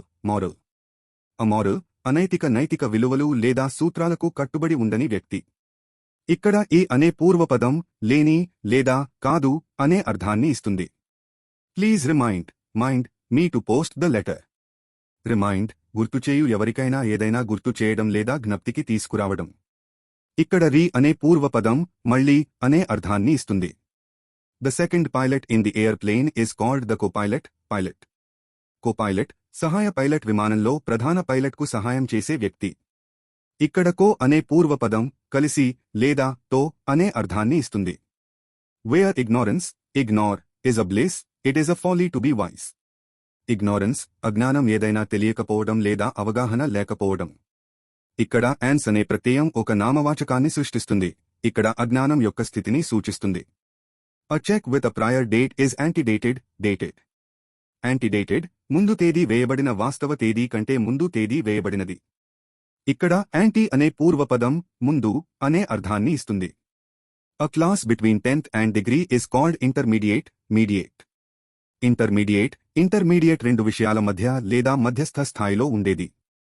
ఇక్కడ ఇంటర్ అనే పూర్వపదం మధ్య అనే అర్థాన్ని ఇస్తుంది. People living at the border between two states can usually bilingually speak two languages. Bilingually, ద్విభాషా పద్ధతిలో రెండు భాషలను ఉపయోగించి. ఇక్కడ బై అనే పూర్వపదం రెండు అనే అర్థాన్ని ఇస్తుంది మరియు ly అనే ప్రత్యయం ఒక క్రియా విశేషణాన్ని సృష్టిస్తుంది. One should not be sensitive to the things happening around. Insensitive, అసూక్ష్మ, చుట్టూ జరుగుతున్న విషయాల పట్ల శ్రద్ధ లేదా అవగాహన లేని. ఇక్కడ అనే పూర్వపదం కాదు లేదా వ్యతిరేకం అనే అర్థాన్ని ఇస్తుంది. The prince need not be a grammar, according to Aurangzeb. గ్రామ్మేరియన్, వ్యాకరణవేత్త, వ్యాకరణ అధ్యయనం చేసే లేదా నిపుణుడు అయిన వ్యక్తి. ఇక్కడ అనే ప్రత్యయం వృత్తిని లేదా నైపుణ్యం కలిగిన వ్యక్తిని సూచిస్తుంది. The goddess, God, appeared in his dreams but disappeared, when he opened his eyes. Goddess, దేవత, స్త్రీ దేవత. Disappeared, అదృశ్యమైంది, కనిపించకుండా పోయింది. ఇక్కడ అనే ప్రత్యయం స్త్రీ లింగాన్ని సూచిస్తుంది మరియు డిస్ అనే పూర్వపదం కాదు లేదా వ్యతిరేకం అనే అర్థాన్ని ఇస్తుంది. వ్రాత నైపుణ్యాలు, వ్యక్తులను వర్ణించడం. వ్యక్తుల రూపాన్ని ఎలా వర్ణించాలి? రోజువారీ సంభాషణలలో మనం తరచుగా వ్యక్తుల గురించి, వారి రూపాలు మరియు వైఖరుల గురించి మాట్లాడుతాము. ముఖ్యంగా మనం ఒక సాధారణ స్నేహితుడిని ఎవరికైనా గుర్తు చేయడానికి ప్రయత్నించినప్పుడు, మరచిపోయిన వ్యక్తిని గుర్తుకు తెచ్చుకోవడానికి మరియు గుర్తించడంలో వారికి సహాయపడటానికి ఆ వ్యక్తిని మనం చిన్న వివరాలతో వర్ణిస్తాము. అందువల్ల మనము వ్యక్తి యొక్క దృశ్యమాన చిత్రాన్ని సృష్టించడానికి అనేక విశేషణాలు మరియు లక్షణాలను ఉపయోగిస్తాము. వ్యక్తులను వర్ణించేటప్పుడు ఆ వ్యక్తి పట్ల కథకుడి వైఖరి చాలా ముఖ్యమైనది. వర్ణన యొక్క ఉద్దేశ్యం ప్రతికూల చిత్రాన్ని సృష్టించడం అయితే, కథకుడు కఠినంగా మరియు అమర్యాదగా ఉండవచ్చు. దీనికి విరుద్ధంగా దయగల మరియు సానుభూతిగల చిత్రాన్ని సృష్టించడానికి కథకుడు మృదువైన మరియు మర్యాదపూర్వక వైఖరిని అవలంబిస్తాడు. ఒక వ్యక్తిని వర్ణించే ప్రక్రియలో మనం ఆ వ్యక్తి యొక్క వివిధ ప్రత్యేకతలను వివరిస్తాము, అంటే కళ్ళు, నుదిటి, బుగ్గలు, గడ్డం, పళ్ళు, చిరునవ్వు, కేశాలంకరణ, ఎత్తు, శరీర నిర్మాణం, దుస్తులు ధరించే విధానం వంటివి. ఈ శారీరక లక్షణాలే కాకుండా ఆ వ్యక్తుల యొక్క ప్రత్యేకమైన మరియు గుర్తించదగిన విధానాలు, భావోద్వేగాలు మరియు వ్యక్తిత్వ లక్షణాలను కూడా మనం ప్రస్తావిస్తాము. సరళమైన మరియు ఆసక్తికరమైన వివరణ. ఒక వ్యక్తిని వర్ణించడం అంటే వారిని మాటలతో చిత్రించడం లాంటిది. మంచి చిత్రకారుడు ఎలాగైతే ప్రతి చిన్న వివరాలు గీస్తాడో అలాగే మంచి రచయిత కూడా ఒక వ్యక్తి యొక్క రూపాన్ని వారి స్వభావాన్ని మాటలతో అందంగా చిత్రీకరిస్తాడు. ఈ చిత్రంలో కేవలం వ్యక్తి కళ్ళు, ముక్కు, నోరు మాత్రమే కాదు, వారి నవ్వు, వారి కోపం, వారి దుస్తులు, వారి నడక అన్నిటినీ చూపిస్తాడు. కథకుడు ఆ వ్యక్తిని ఎలా చూస్తాడనేది కూడా ముఖ్యం. ఒకవేళ ఆ వ్యక్తిని కథకుడు ఇష్టపడకపోతే వారి వర్ణన కొంచెం కఠినంగా ఉండొచ్చు. ఒకవేళ వారిని ఇష్టపడితే వర్ణన అంతా మధురంగా ఉంటుంది. ఇలా వ్యక్తులను వర్ణించడం వలన మనం కథలను చదివేటప్పుడు లేదా విన్నప్పుడు ఆ వ్యక్తులను మన కళ్ల ముందు చూసినట్టు ఊహించుకోగలం. ఖుష్వంత్ సింగ్ తన అమ్మమ్మ గురించి అందించిన సానుకూల వర్ణనను పరిశీలిద్దాం. నా అమ్మమ్మ అందరి అమ్మమ్మలాగే ఒక ముసలిది. నేను ఆమెను తెలుసుకున్న 20 సంవత్సరాలుగా ఆమె ముసలిది మరియు ముడతలు పడినది. ఆమె ఎప్పుడూ పొట్టిగా, లావుగా మరియు కొద్దిగా వంగి ఉండేది. ఆమె ముఖం ప్రతిచోటా నుండి ప్రతిచోటా నడుస్తున్న ముడతలతో నిండి ఉండేది. లేదు, ఆమె మాకు తెలిసినప్పటినుంచి అలానే ఉందని మేము ఖచ్చితంగా చెప్పగలము. ముసలిది, చాలా భయంకరమైన ముసలిది. ఆమె ఇంకా పెద్దది కాలేకపోయింది మరియు 20 సంవత్సరాలుగా ఒకే వయస్సులోనే ఉండిపోయింది. ఆమె ఎప్పుడూ అందంగా ఉండే అవకాశం లేదు, కాని ఆమె ఎప్పుడూ అందంగా ఉండేది. తన వంపును సమతుల్యం చేయడానికి ఒక చేయి నడుముపై ఉంచి మరొక చేత్తో తన జపమాలను లెక్కపెడుతూ ఆమె ఇంటి చుట్టూ తిరిగేది. ఆమె వెండి వెంట్రుకలు ఆమె లేత, ముడుచుకున్న ముఖం మీద చిందరవందరగా చెల్లాచెదురుగా ఉన్నాయి మరియు ఆమె పెదవులు నిరంతరం వినబడని ప్రార్థనలలో కదులుతూ ఉండేవి. అవును, ఆమె అందంగా ఉంది. ఆమె పర్వతాలలో శీతాకాలపు ప్రకృతి దృశ్యంలా ఉంది, స్వచ్ఛమైన తెల్లని ప్రశాంతత మరియు సంతృప్తిని ఇస్తుంది. వివరణ: ఈ పేరాలో ఖుష్వంత్ సింగ్ తన అమ్మమ్మ యొక్క శారీరక రూపాన్ని మరియు వ్యక్తిత్వాన్ని వర్ణించాడు. ఆయన ఆమె వయస్సు మరియు ముడతలను గుర్తిస్తున్నప్పటికీ ఆయన ఆమెను అందమైనది అని పదే పదే పిలుస్తాడు. ఇది ఆయన ఆమె పట్ల కలిగి ఉన్న లోతైన ప్రేమ మరియు గౌరవాన్ని చూపిస్తుంది. ఆయన ఆమెను శీతాకాలపు ప్రకృతి దృశ్యం తో పోల్చడం ద్వారా ఆమె ప్రశాంతమైన మరియు ప్రశాంతమైన స్వభావాన్ని నొక్కి చెప్పాడు. ఆయన ఆమెను వర్ణించడానికి ఉపయోగించే పదాలు సానుకూలమైనవి మరియు ఆమెను దయగల మరియు ఆధ్యాత్మిక వ్యక్తిగా చిత్రీకరిస్తాయి. మొత్తం మీద ఇది ఒక వ్యక్తి యొక్క సానుకూల మరియు ప్రేమపూర్వక వర్ణనకు ఒక అద్భుతమైన ఉదాహరణ. పై పేరాలో అమ్మమ్మను వర్ణించడానికి ఉపయోగించిన విశేషణాలు మరియు పదబంధాలు ఇవ్వబడ్డాయి. వాటి తెలుగు అర్థాలు మరియు సందర్భం. షార్ట్ అండ్ ఫ్యాట్ అంటే పొట్టి మరియు లావు అమ్మమ్మ యొక్క శారీరక ఆకృతిని వివరిస్తుంది. ఆమె పొట్టిగా మరియు లావుగా ఉందని సూచిస్తుంది. క్రిస్క్రోస్ ఆఫ్ రింకిల్స్ అంటే ముడతల చిక్కుముడి ముఖం అంతా ముడతలతో నిండి ఉందని, అవి ఒకదానినొకటి దాటుకుంటూ చిక్కుబడ్డట్లుగా ఉన్నాయని తెలియజేస్తుంది. టెరిబ్లీ ఓల్డ్ అంటే చాలా ముసలిది, ఆమె వయసు చాలా ఎక్కువ అని, ఆమె అంతకు మించి పెద్దదయ్యే అవకాశం లేనంత ముసలిదని సూచిస్తుంది. ప్రిటీ అంటే అందమైన అమ్మమ్మను ఎప్పుడూ అందంగా చూడలేదు కాని ఆమెలో ఒక అందం ఉందని చెప్పడానికి ఈ పదాన్ని వాడారు.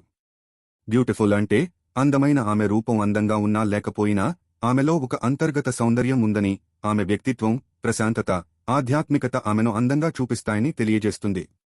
స్పాట్లెస్ వైట్ సారీ అంటే మచ్చలేని తెల్లని చీర అమ్మమ్మ ఎంత శుభ్రంగా ఉంటుందో తెలియజేస్తుంది. ఆమె ధరించే తెల్లని చీర ఎప్పుడూ మచ్చలు లేకుండా ఉంటుందని సూచిస్తుంది. టెల్లింగ్ ద బీడ్స్ అంటే జపమాల చేతిలో తిప్పుతూ, ఆమె ఎప్పుడూ జపమాల చేతిలో తిప్పుతూ మంత్రాలు జపిస్తూ ఉంటుందని తెలియజేస్తుంది. ఇది ఆమె భక్తి, ఆధ్యాత్మికతను సూచిస్తుంది. Hand resting on her waste అంటే చేయి నడుము మీద ఆనించి వయసు మీద పడి కొద్దిగా వంగి నడుస్తున్నందున ఆ వంపును సరిచేసుకునేందుకు ఒక చేతిని నడుము మీద ఆనించుకుని నడుస్తుందని తెలియజేస్తుంది. సిల్వర్ లాక్స్ అంటే వెండి వెంట్రుకలు ఆమె జుట్టు వెండిలా తెల్లగా మారిందని సూచిస్తుంది. పేల్ అంటే లేత, ఆమె ముఖం రంగు లేతగా, తెల్లగా ఉంటుందని తెలియజేస్తుంది. పకర్డ్ ఫేస్ అంటే ముడుచుకున్న ముఖం వయసు పెరిగే కొద్దీ ముఖం కొద్దిగా ముడుచుకుపోయిందని సూచిస్తుంది. Lips constantly moved and she was like the winter landscape etcetera అంటే పెదాలు నిరంతరం కదులుతున్నాయి మరియు ఆమె శీతాకాలపు ప్రకృతి దృశ్యం వంటిది, ఆమె ఎప్పుడూ మంత్రాలు జపిస్తూ ఉండటం వల్ల పెదాలు కదులుతూ ఉంటాయని, అలాగే ఆమె ముఖం ప్రశాంతంగా శాంతినిచ్చే శీతాకాలపు ప్రకృతి దృశ్యాన్ని పోలి ఉంటుందని తెలియజేస్తుంది. ఈ వాక్యాల ద్వారా రచయిత తన అమ్మమ్మ పట్ల తనకున్న అభిమానాన్ని మరియు గౌరవాన్ని వ్యక్తం చేస్తున్నాడు. ఆయన ఆమె వయసును, శారీరక స్థితిని గుర్తిస్తూనే ఆమె అంతర్గత సౌందర్యాన్ని, ఆధ్యాత్మికతను, ప్రశాంత స్వభావాన్ని మెచ్చుకుంటున్నాడు. అతను ఒక ధనికుడు, బ్యాంకర్, వ్యాపారి, తయారీదారు మరియు ఇంకా ఏమేమిటో. ఒక పెద్ద, బిగ్గరగా మాట్లాడే మనిషి, చూపుడు చూపుతో మరియు లోహపు నవ్వుతో. ముతక పదార్థంతో తయారు చేయబడిన మనిషి అతన్ని అంత పెద్దగా చేయడానికి సాగదీసినట్లు అనిపించింది. తన యొక్క ఆ బొంగురు గొంతుతో తన పాత అజ్ఞానం మరియు తన పాత పేదరికాన్ని ఎల్లప్పుడూ ప్రకటిస్తూ ఉండే మనిషి. వినయం యొక్క బెదిరింపుదారుడు అయిన మనిషి. పదాల అర్థాలు మరియు సందర్భం. బ్యాంకర్ అంటే బ్యాంకు వ్యాపారంలో నిమగ్నమై ఉన్న వ్యక్తి.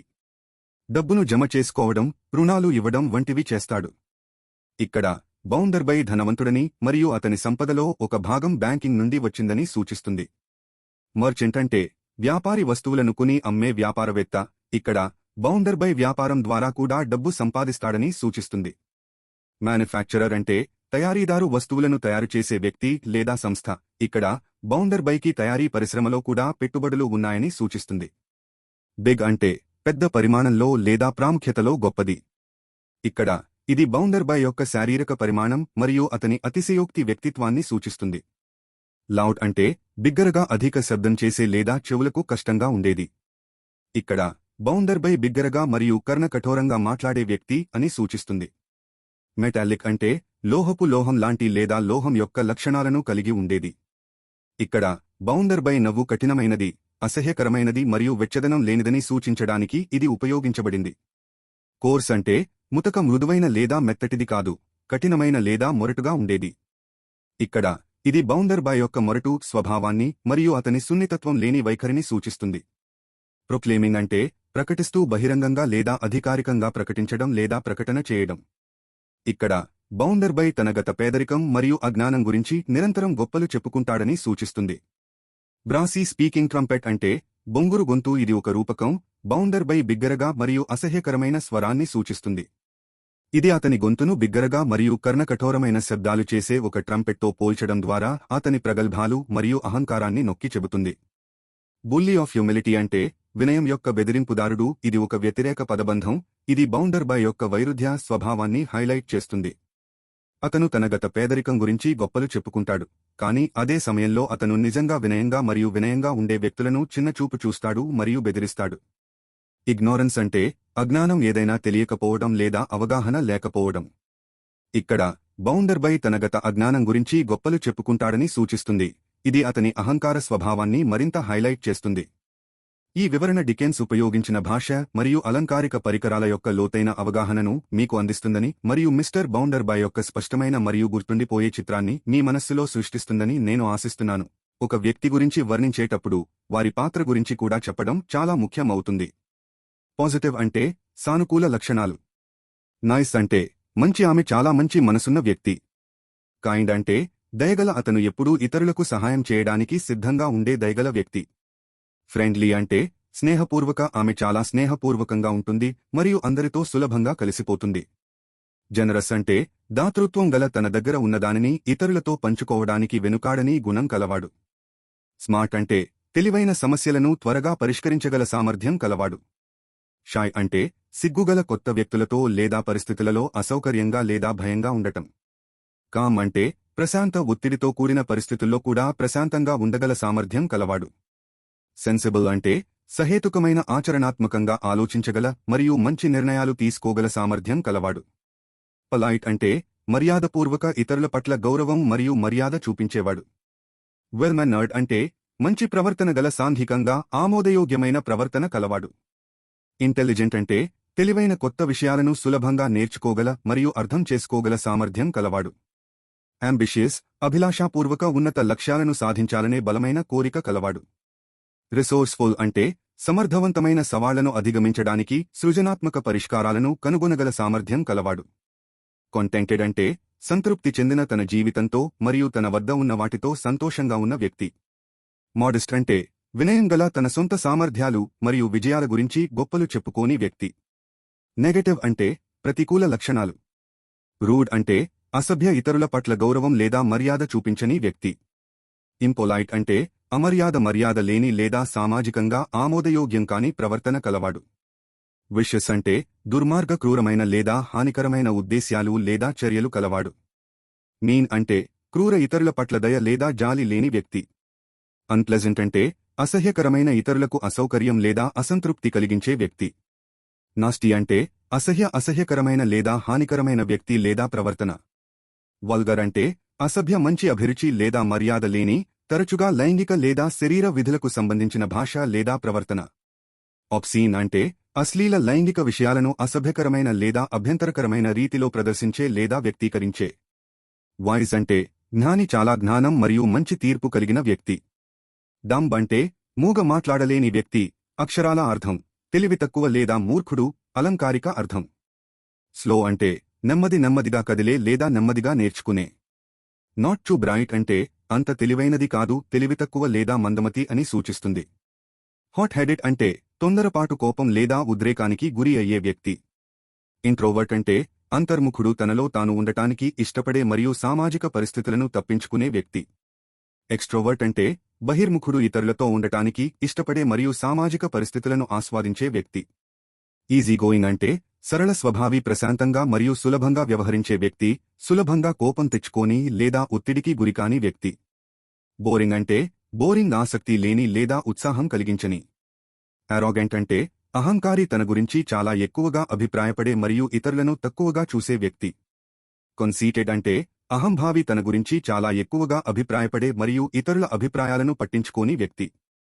షో ఆఫ్ అంటే అతి ప్రదర్శన, తన సామర్థ్యాలు లేదా విజయాలను ఇతరులకు చూపించడానికి ఇష్టపడే వ్యక్తి. భావాలు అంటే ఫీలింగ్స్. ఒక వ్యక్తిని వర్ణించేటప్పుడు వారి భావాలను కూడా చేర్చడం ముఖ్యం కావచ్చు. చాలా పదాలు వ్యక్తులు ఎలా భావిస్తున్నారో వర్ణించడంలో సహాయపడతాయి. భావాలను వర్ణించే కొన్ని సానుకూల మరియు ప్రతికూల విశేషణాలు ఇక్కడ ఉన్నాయి. సానుకూల విశేషణాలు. హ్యాపీ అంటే సంతోషంగా, ఆమె కొత్త ఉద్యోగం వచ్చినందుకు చాలా సంతోషంగా ఉంది. ఇలేటెడ్ అంటే ఉప్పొంగిన, తన జట్టు గెలిచిన తర్వాత అతను ఉప్పొంగిపోయాడు. ఎగ్జూబ్రెంట్ అంటే ఉత్సాహభరిత, పిల్లలు పార్కులో ఉత్సాహంగా ఆడుకుంటున్నారు. cheerful అంటే ఉల్లాసంగా, ఆమె ఉల్లాసమైన వ్యక్తిత్వంతో గదిని ప్రకాశవంతం చేస్తుంది. డిలైటెడ్ అంటే ఆనందంగా, తన పుట్టినరోజు బహుమతిని చూసి ఆమె ఆనందంతో ఉంది. ఎక్స్టాటిక్ అంటే పరవశించిన, తన కలల కళాశాలలో అడ్మిషన్ వచ్చినందుకు ఆమె పరవశించిపోయింది. ట్రాంక్విల్ అంటే ప్రశాంత, సరస్సు ఒడ్డున ప్రశాంత వాతావరణం నెలకొంది. సరీన్ అంటే శాంతియుత, యోగా తరగతి తర్వాత ఆమె చాలా శాంతిగా మరియు ప్రశాంతంగా అనిపించింది. రిలాక్స్డ్ అంటే రిలాక్స్డ్, సెలవులో అతను పూర్తిగా రిలాక్స్ అయ్యాడు. ఎంథ్యూజియాస్టిక్ అంటే ఉత్సాహ, కొత్త ప్రాజెక్ట్ గురించి అతను చాలా ఉత్సాహంగా ఉన్నాడు. అఫెక్షనేట్ అంటే అనురాగ, ఆమె తన కుక్కపిల్లని చాలా అనురాగంతో చూసుకుంటుంది. ప్రతికూల భావాలు, నెగటివ్ ఫీలింగ్స్. సాడ్ అంటే విచారంగా, ఆమె కుక్కపిల్ల చనిపోయినందుకు చాలా విచారంగా ఉంది.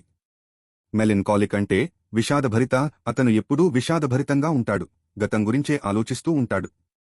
మిజరబుల్ అంటే బాధాకర, వానలో తడిసిపోయి ఆమె చాలా బాధగా అనిపించింది. అవుట్ ఆఫ్ సోర్ట్స్ అంటే అసౌకర్యంగా, అతను ఈ రోజు అసౌకర్యంగా ఉన్నాడు, బహుశా అనారోగ్యంగా ఉండవచ్చు. మ్యాడ్ అంటే పిచ్చి, అతని ప్రవర్తన చూస్తుంటే అతను పిచ్చివాడిలా ఉన్నాడు. యాంగ్రీ అంటే కోపంగా, తన కొత్త ఫోన్ పగిలిపోయినందుకు అతను చాలా కోపంగా ఉన్నాడు. ఫెడ్ అప్ అంటే విసుగు చెందిన, నిరంతర ట్రాఫిక్ జామ్లతో ఆమె విసుగు చెందింది. ఫ్యూరియస్ అంటే తీవ్ర కోపం, తన కారుకు గీతలు పడ్డాయని తెలుసుకున్న తర్వాత అతను తీవ్ర కోపోద్రిక్తుడయ్యాడు.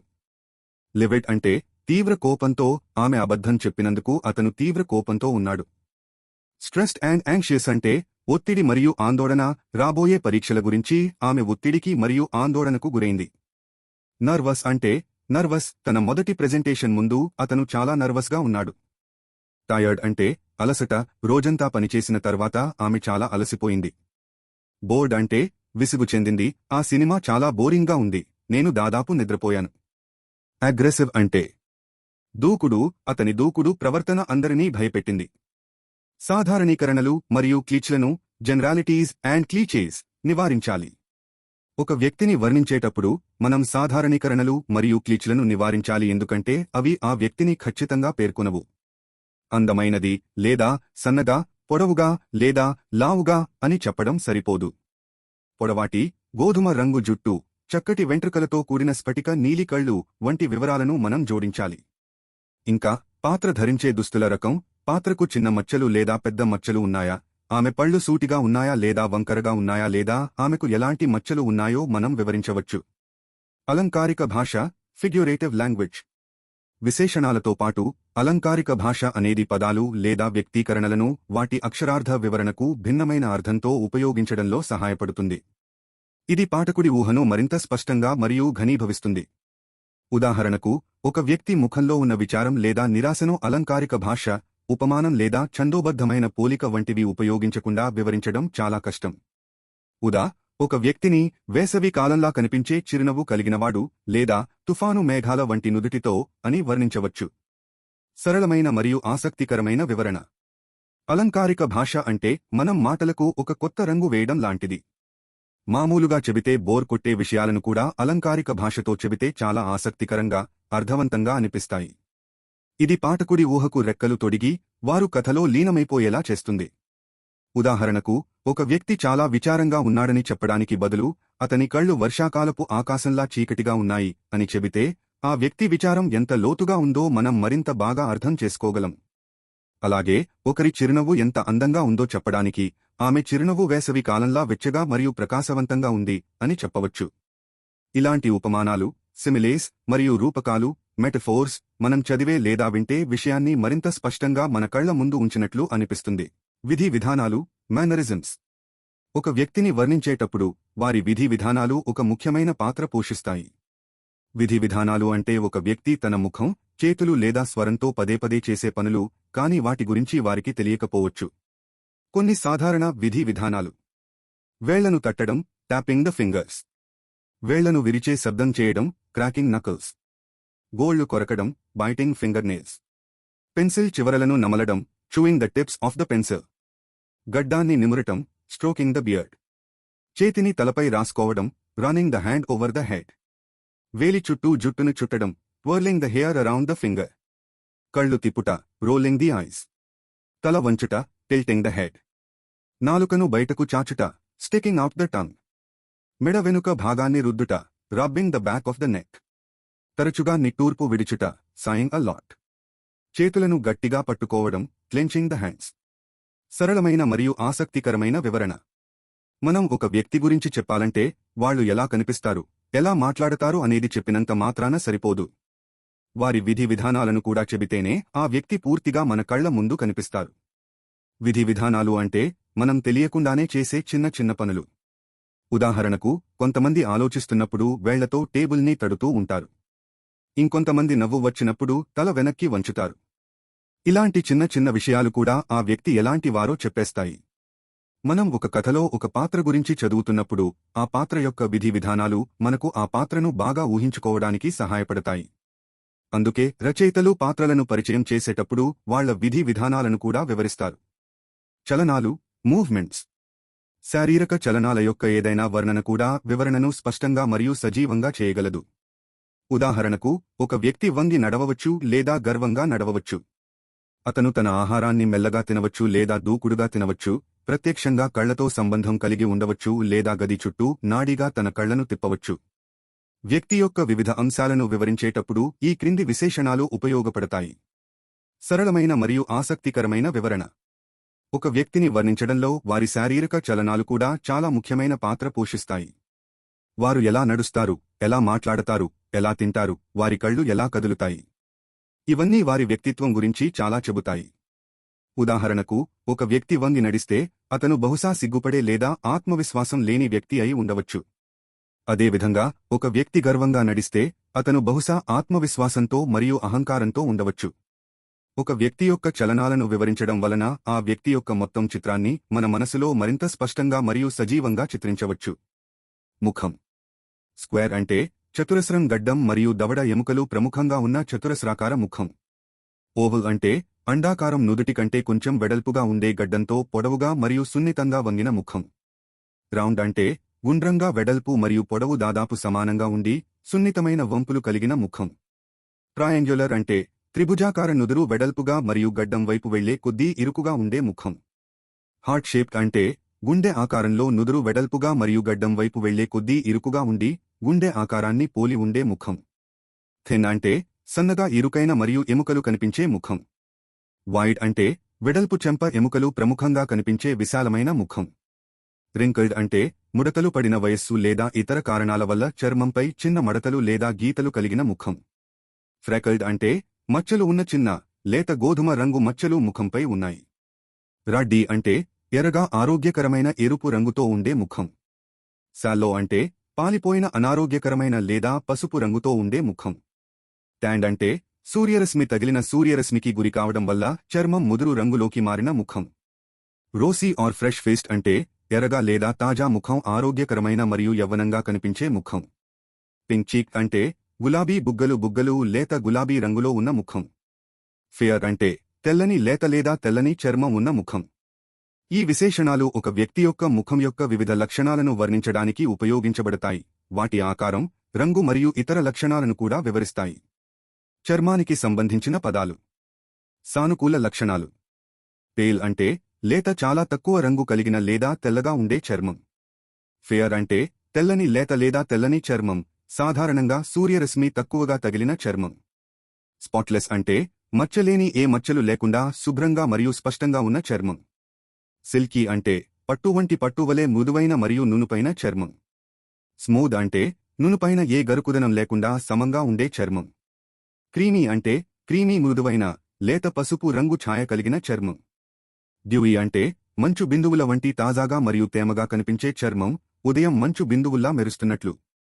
బేబీ సాఫ్ట్ అంటే శిశువులా మృదువైన శిశువు చర్మం వలె చాలా మృదువైన మరియు సున్నితమైన చర్మం. గ్లోయింగ్ అంటే ప్రకాశవంతమైన ఆరోగ్యం మరియు శక్తిని ప్రతిబింబించేలా ప్రకాశవంతమైన చర్మం. పేపర్ థిన్ ఆర్ ట్రాన్స్లూసెంట్ అంటే పలుచని కాగితం వలె లేదా పారదర్శకంగా చాలా పలుచగా ఉండి కొన్నిసార్లు అంతర్లీన సిరలు కనిపించే చర్మం. ప్రతికూల లక్షణాలు. సన్బర్న్డ్ అంటే ఎండలో కాలిన ఎక్కువ సూర్యరశ్మికి గురికావడం వల్ల ఎర్రగా మరియు బాధాకరంగా మారిన చర్మం. పీలింగ్ అంటే పొట్టులా ఊడిపోతున్న ఎండలో కాలిన లేదా ఇతర చర్మ సమస్యల కారణంగా చర్మం పొరలుగా ఊడిపోతున్న స్థితి. రఫ్ అంటే గరుకు మృదువైనది కాదు, గరుకుగా లేదా అసమానంగా ఉండే చర్మం. వెదర్డ్ అంటే వాతావరణ ప్రభావిత సూర్యుడు, గాలి మరియు ఇతర వాతావరణ పరిస్థితుల కారణంగా ముడతలు లేదా గీతలు కలిగిన చర్మం. వెదర్ బీటన్ అంటే కాలం చెల్లిన వాతావరణం యొక్క దీర్ఘకాలిక బహిర్గతం కారణంగా ముడతలు మరియు గరుకుగా ఉండే చర్మం. క్రాగ్గీ అంటే ఒడిదుడుకు, ముఖ్యంగా ముఖం మీద లోతైన గీతలు లేదా ముడతలు కలిగి ఉండటం వలన ఒడిదుడుకుగా కనిపించే చర్మం. లెదరీ అంటే తోలు వంటి మందంగా మరియు గట్టిగా ఉండే చర్మం, తోలును పోలి ఉంటుంది. మోటెడ్ అంటే మచ్చల రంగులో చిన్న మచ్చలు లేదా మార్కులతో గుర్తించబడిన చర్మం. డ్రై అంటే పొడి తేమ లేకపోవడం వల్ల గరుకుగా మరియు పొరలుగా ఉండే చర్మం. బ్రౌన్ అంటే గోధుమ రంగు చర్మం, సాధారణంగా సూర్యరశ్మికి గురికావడం వల్ల. డార్క్ అంటే నల్లని ముదురు రంగు చర్మం. ఇవి కేవలం కొన్ని ఉదాహరణలు మాత్రమే. చర్మాన్ని వర్ణించడానికి అనేక ఇతర పదాలు ఉపయోగించవచ్చు. కళ్ళు. పెద్దవి అంటే లార్జ్, సాధారణ పరిమాణం కంటే పెద్దగా ఉండే కళ్ళు. చిన్నవి అంటే స్మాల్, సాధారణ పరిమాణం కంటే చిన్నగా ఉండే కళ్ళు. బాదం ఆకారంలో ఉండేవి అంటే ఆల్మండ్ షేప్, బాదం పప్పు ఆకారంలో ఉండే కళ్ళు, చివరలు కొద్దిగా పైకి లేచినట్లు ఉంటాయి. గుండ్రంగా ఉండేవి అంటే రౌండ్, పరిపూర్ణ వృత్తాకారంలో ఉండే కళ్ళు. చూపుడు చూపు కలిగినవి అంటే స్క్వింటీ, పాక్షికంగా మూసుకుని చూపును కలిగి ఉండే కళ్ళు. ముడతలు పడినవి అంటే క్రింక్లీ, చుట్టూ ముడతలు కలిగిన కళ్ళు, తరచుగా నవ్వుతున్నప్పుడు లేదా వృద్ధాప్యంలో కనిపిస్తాయి. ఉబ్బెత్తుగా ఉండేవి, బల్జింగ్, సాధారణం కంటే ఎక్కువగా బయటకు పొడుచుకు వచ్చినట్లు కనిపించే కళ్ళు. భారీ కనురెప్పలు కలిగినవి, హెవీలిడెడ్ కనురెప్పలు, మందంగా మరియు కొద్దిగా క్రిందికి వాలినట్లు కనిపించే కళ్ళు. లోతుగా పొదిగినవి, డీప్సెట్ కనుగుడ్లు, కనుబొమ్మల క్రింద లోతుగా కూర్చున్నట్లు కనిపించే కళ్ళు. దగ్గరగా ఉన్న కళ్ళు, క్లోజ్ సెట్, రెండు కళ్ళు ఒకదానికొకటి చాలా దగ్గరగా ఉండటం. శూన్యంగా ఉండేవి, హాల్లో లోతుగా, ఖాళీగా మరియు జీవం లేకుండా కనిపించే కళ్ళు. కన్నీళ్లతో నిండినవి, టియర్ఫెల్డ్, కన్నీళ్లతో నిండిన లేదా కన్నీళ్లు పెట్టుకున్న కళ్ళు. నలుపు, బ్లాక్, నల్లటి రంగులో ఉండే కళ్ళు. గోధుమ రంగు, బ్రౌన్, గోధుమ రంగులో ఉండే కళ్ళు. నీలం, బ్లూ, నీలి రంగులో ఉండే కళ్ళు. ఊదా, వయోలెట్, ఊదా రంగులో ఉండే కళ్ళు. బూడిద, గ్రే, బూడిద రంగులో ఉండే కళ్ళు. కుట్టినట్లు చూసేవి, పియర్సింగ్, చాలా తీక్షణమైన మరియు లోతుగా చూసే కళ్ళు, అవి మీ ఆత్మలోకి చూస్తున్నట్లు అనిపించవచ్చు. మంత్రముగ్ధులను చేసేవి, మెస్మరైజింగ్, చూపరులను ఆకర్షించే మరియు మంత్రముగ్ధులను చేసే కళ్ళు. విచార, సాడ్, విచారం లేదా దుఃఖాన్ని వ్యక్తపరిచే కళ్ళు. దుఃఖ, సారఫుల్, లోతైన విచారం లేదా దుఃఖాన్ని వ్యక్తపరిచే కళ్ళు. భయకంపిత, హాంటెడ్, గత బాధాకర అనుభవాలతో బాధపడుతున్నట్లు లేదా వెంటాడుతున్నట్లు కనిపించే కళ్ళు. సున్నిత, జెంటల్, దయ మరియు సౌమ్యతను వ్యక్తపరిచే కళ్ళు. సానుభూతి, సింపథెటిక్, ఇతరుల భావాలను అర్థం చేసుకునే మరియు వారి పట్ల శ్రద్ధ చూపే కళ్ళు. వెచ్చదనం, వార్మ్, స్నేహపూర్వక మరియు ఆహ్వానించదగిన భావనను కలిగించే కళ్ళు. కరుణ, కంపాషనేట్, ఇతరుల బాధల పట్ల లోతైన సానుభూతి మరియు శ్రద్ధ చూపే కళ్ళు. వ్యక్తీకరణ, ఎక్స్ప్రెసివ్, భావోద్వేగాలు మరియు ఆలోచనలను స్పష్టంగా తెలియజేసే కళ్ళు. ప్రకాశవంతమైన బ్రైట్ శక్తి మరియు ఉత్సాహంతో మెరుస్తున్న కళ్ళు. మెరుస్తున్న ట్వింక్లింగ్ ఆనందం లేదా వినోదాన్ని సూచిస్తూ మెరుస్తున్న కళ్ళు. సజీవ లైవ్లీ శక్తి మరియు ఉత్సాహంతో నిండిన కళ్ళు. ఊగిసలాడే డాన్సింగ్ ఆనందం లేదా ఉత్సాహంతో కదులుతున్నట్లు కనిపించే కళ్ళు. నిద్రమత్తు స్లీపీ అలసట లేదా నిద్రను సూచించే కళ్ళు. ఈ విశేషణాలు ఒక వ్యక్తి యొక్క కళ్ళు మరియు వాటి ద్వారా వ్యక్తీకరించబడే భావాలను వివరించడానికి రచయితలు ఉపయోగించే విభిన్న మార్గాలను చూపుతాయి. తెలుగులో నోరు పెదవులు మౌత్ లిప్స్ వివరణ. ఈ జాబితాలోని పదాలు ఒక వ్యక్తి నోరు మరియు పెదాల రూపాన్ని, వ్యక్తీకరణలను మరియు వాటి ద్వారా వ్యక్తమయ్యే భావాలను వివరించడానికి ఉపయోగించే వివిధ విశేషణాలను అందిస్తుంది. నోరు మరియు పెదవుల ఆకారం మరియు పరిమాణం. థిన్ అంటే సన్నని. ఉదాహరణ: ఆమె సన్నని పెదవులు ఆమె ముఖానికి ఒక గంభీరమైన రూపాన్ని ఇచ్చాయి. ఫోల్ అంటే పూర్తి. ఉదాహరణ: అతని పూర్తి పెదవులు అతని చిరునవ్వును మరింత ఆకర్షణీయంగా చేశాయి. పర్స్డ్ అంటే ముడుచుకున్న. ఉదాహరణ: ఆమె ఆలోచనాత్మకంగా తన పెదాలను ముడుచుకుంది. నోరు మరియు పెదవుల వ్యక్తీకరణలు. లాఫింగ్ అంటే నవ్వుతూ. ఉదాహరణ: అతని నవ్వుతున్న ముఖం చూసి నాకు కూడా నవ్వు వచ్చింది. స్మైలింగ్ అంటే చిరునవ్వుతో. ఉదాహరణ: ఆమె చిరునవ్వు ఆమె కళ్ల వరకు విస్తరించింది. బీమింగ్ అంటే ఆనందంతో వెలిగిపోతూ. ఉదాహరణ: ఆమె తన కుమార్తె విజయాన్ని చూసి ఆనందంతో వెలిగిపోయింది. గ్రినింగ్ అంటే చిరునవ్వు నవ్వుతూ. ఉదాహరణ: అతను తన రహస్యాన్ని దాచుకుంటూ ఒక చిరునవ్వు నవ్వాడు. ఫ్రౌనింగ్ అంటే ముఖం చిట్లించడం. ఉదాహరణ: ఆమె ముఖం చిట్లించడం చూసి ఏదో సరిగ్గా లేదని నాకు అర్థమైంది. గ్రిమసింగ్ అంటే ముఖం విరుకు పెట్టడం. ఉదాహరణ: చెడు వాసన రావడంతో అతను ముఖం వెరుకు పెట్టాడు. స్కౌలింగ్ అంటే కోపంగా చూడటం. ఉదాహరణ: తన తమ్ముడి పనితీరుపై అతను కోపంగా చూశాడు. స్నేరింగ్ అంటే ఎగతాళి చేస్తూ. ఉదాహరణ: అతను తన ప్రత్యర్థిని చూసి ఎగతాళి చేశాడు. కర్లింగ్ అంటే వంకరగా. ఉదాహరణ: ఆమె పెదవులు అసహ్యంతో వంకరగా తిరిగాయి. పౌటింగ్ అంటే ముఖం ముడుచుకుని. ఉదాహరణ: ఆమె తనకు కావలసిన బొమ్మ దొరక్కపోవడంతో ముఖం ముడుచుకుంది. పళ్ళు మరియు ఇతర లక్షణాలు. టూథీ అంటే పళ్ళు కనిపించే. ఉదాహరణ: అతనికి వెడల్పైన పళ్ళు కనిపించే చిరునవ్వు ఉంది. టూత్లెస్ అంటే పళ్ళు లేని. ఉదాహరణ: ఆ వృద్ధుడికి పళ్ళు లేవు. గ్యాప్ టూత్ అంటే పళ్ల మధ్య ఖాళీ. ఉదాహరణ: ఆమె పళ్ల మధ్య ఖాళీ ఆమె చిరునవ్వుకు ఒక ప్రత్యేక ఆకర్షణను ఇస్తుంది. డింపర్డ్ అంటే గుంటలు.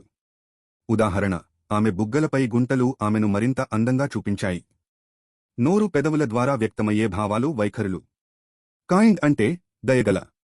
ఉదాహరణ: ఆమె దయగల చిరునవ్వు నాకు ధైర్యం ఇచ్చింది. స్వీట్ అంటే తీయని. ఉదాహరణ: ఆమె తీయని చిరునవ్వు నా హృదయాన్ని కరిగించింది. రిలాక్స్డ్ అంటే రిలాక్స్డ్. ఉదాహరణ: సెలవులో ఉన్నప్పుడు అతని పెదవులు రిలాక్స్డ్గా ఉన్నాయి.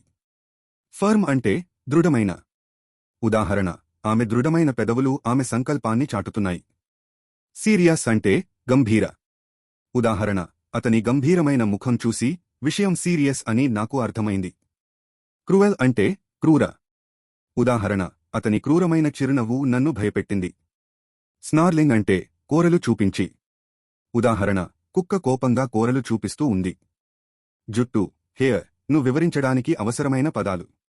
బ్లాక్ అంటే నలుపు. ఉదా: ఆమెకు పొడవాటి నల్లటి జుట్టు ఉంది. బ్రూనెట్ అంటే గోధుమ. ఉదా: ఆమె సహజంగా గోధుమ రంగు జుట్టు కలిగి ఉంది. బ్రౌన్ అంటే గోధుమ. ఉదా: అతనికి ముదురు గోధుమ రంగు జుట్టు ఉంది. బ్లాండ్ అంటే బంగారు. ఉదా: ఆమె అందమైన బంగారు జుట్టు కలిగి ఉంది. సిల్కీ అంటే పట్టు వంటి. ఉదా: ఆమె జుట్టు పట్టు వలె మృదువుగా మరియు నునుపుగా ఉంటుంది.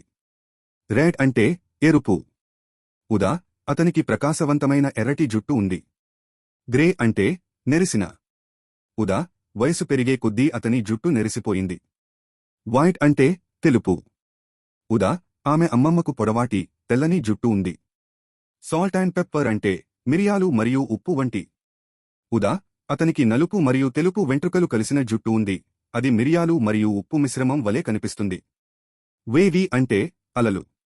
ఉదా: ఆమెకు సహజంగా అలల జుట్టు ఉంది. కర్లీ అంటే కురులు. ఉదా: అతనికి గుండ్రని మురి పొడవాటి కురులు ఉన్నాయి. స్ట్రెయిట్ అంటే నేరుగా. ఉదా: ఆమె జుట్టు పొడవుగా మరియు నేరుగా ఉంది. స్పైకీ అంటే ముళ్ళ. ఉదా అతను తన జుట్టును పైకి లేపి ముళ్ళలా చేసుకున్నాడు. స్టిఫ్ అంటే గట్టి.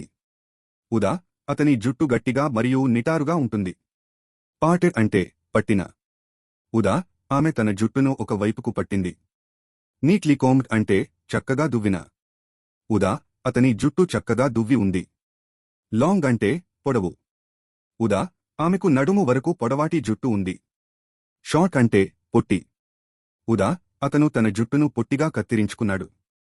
క్రాప్డ్ అంటే కత్తిరించిన.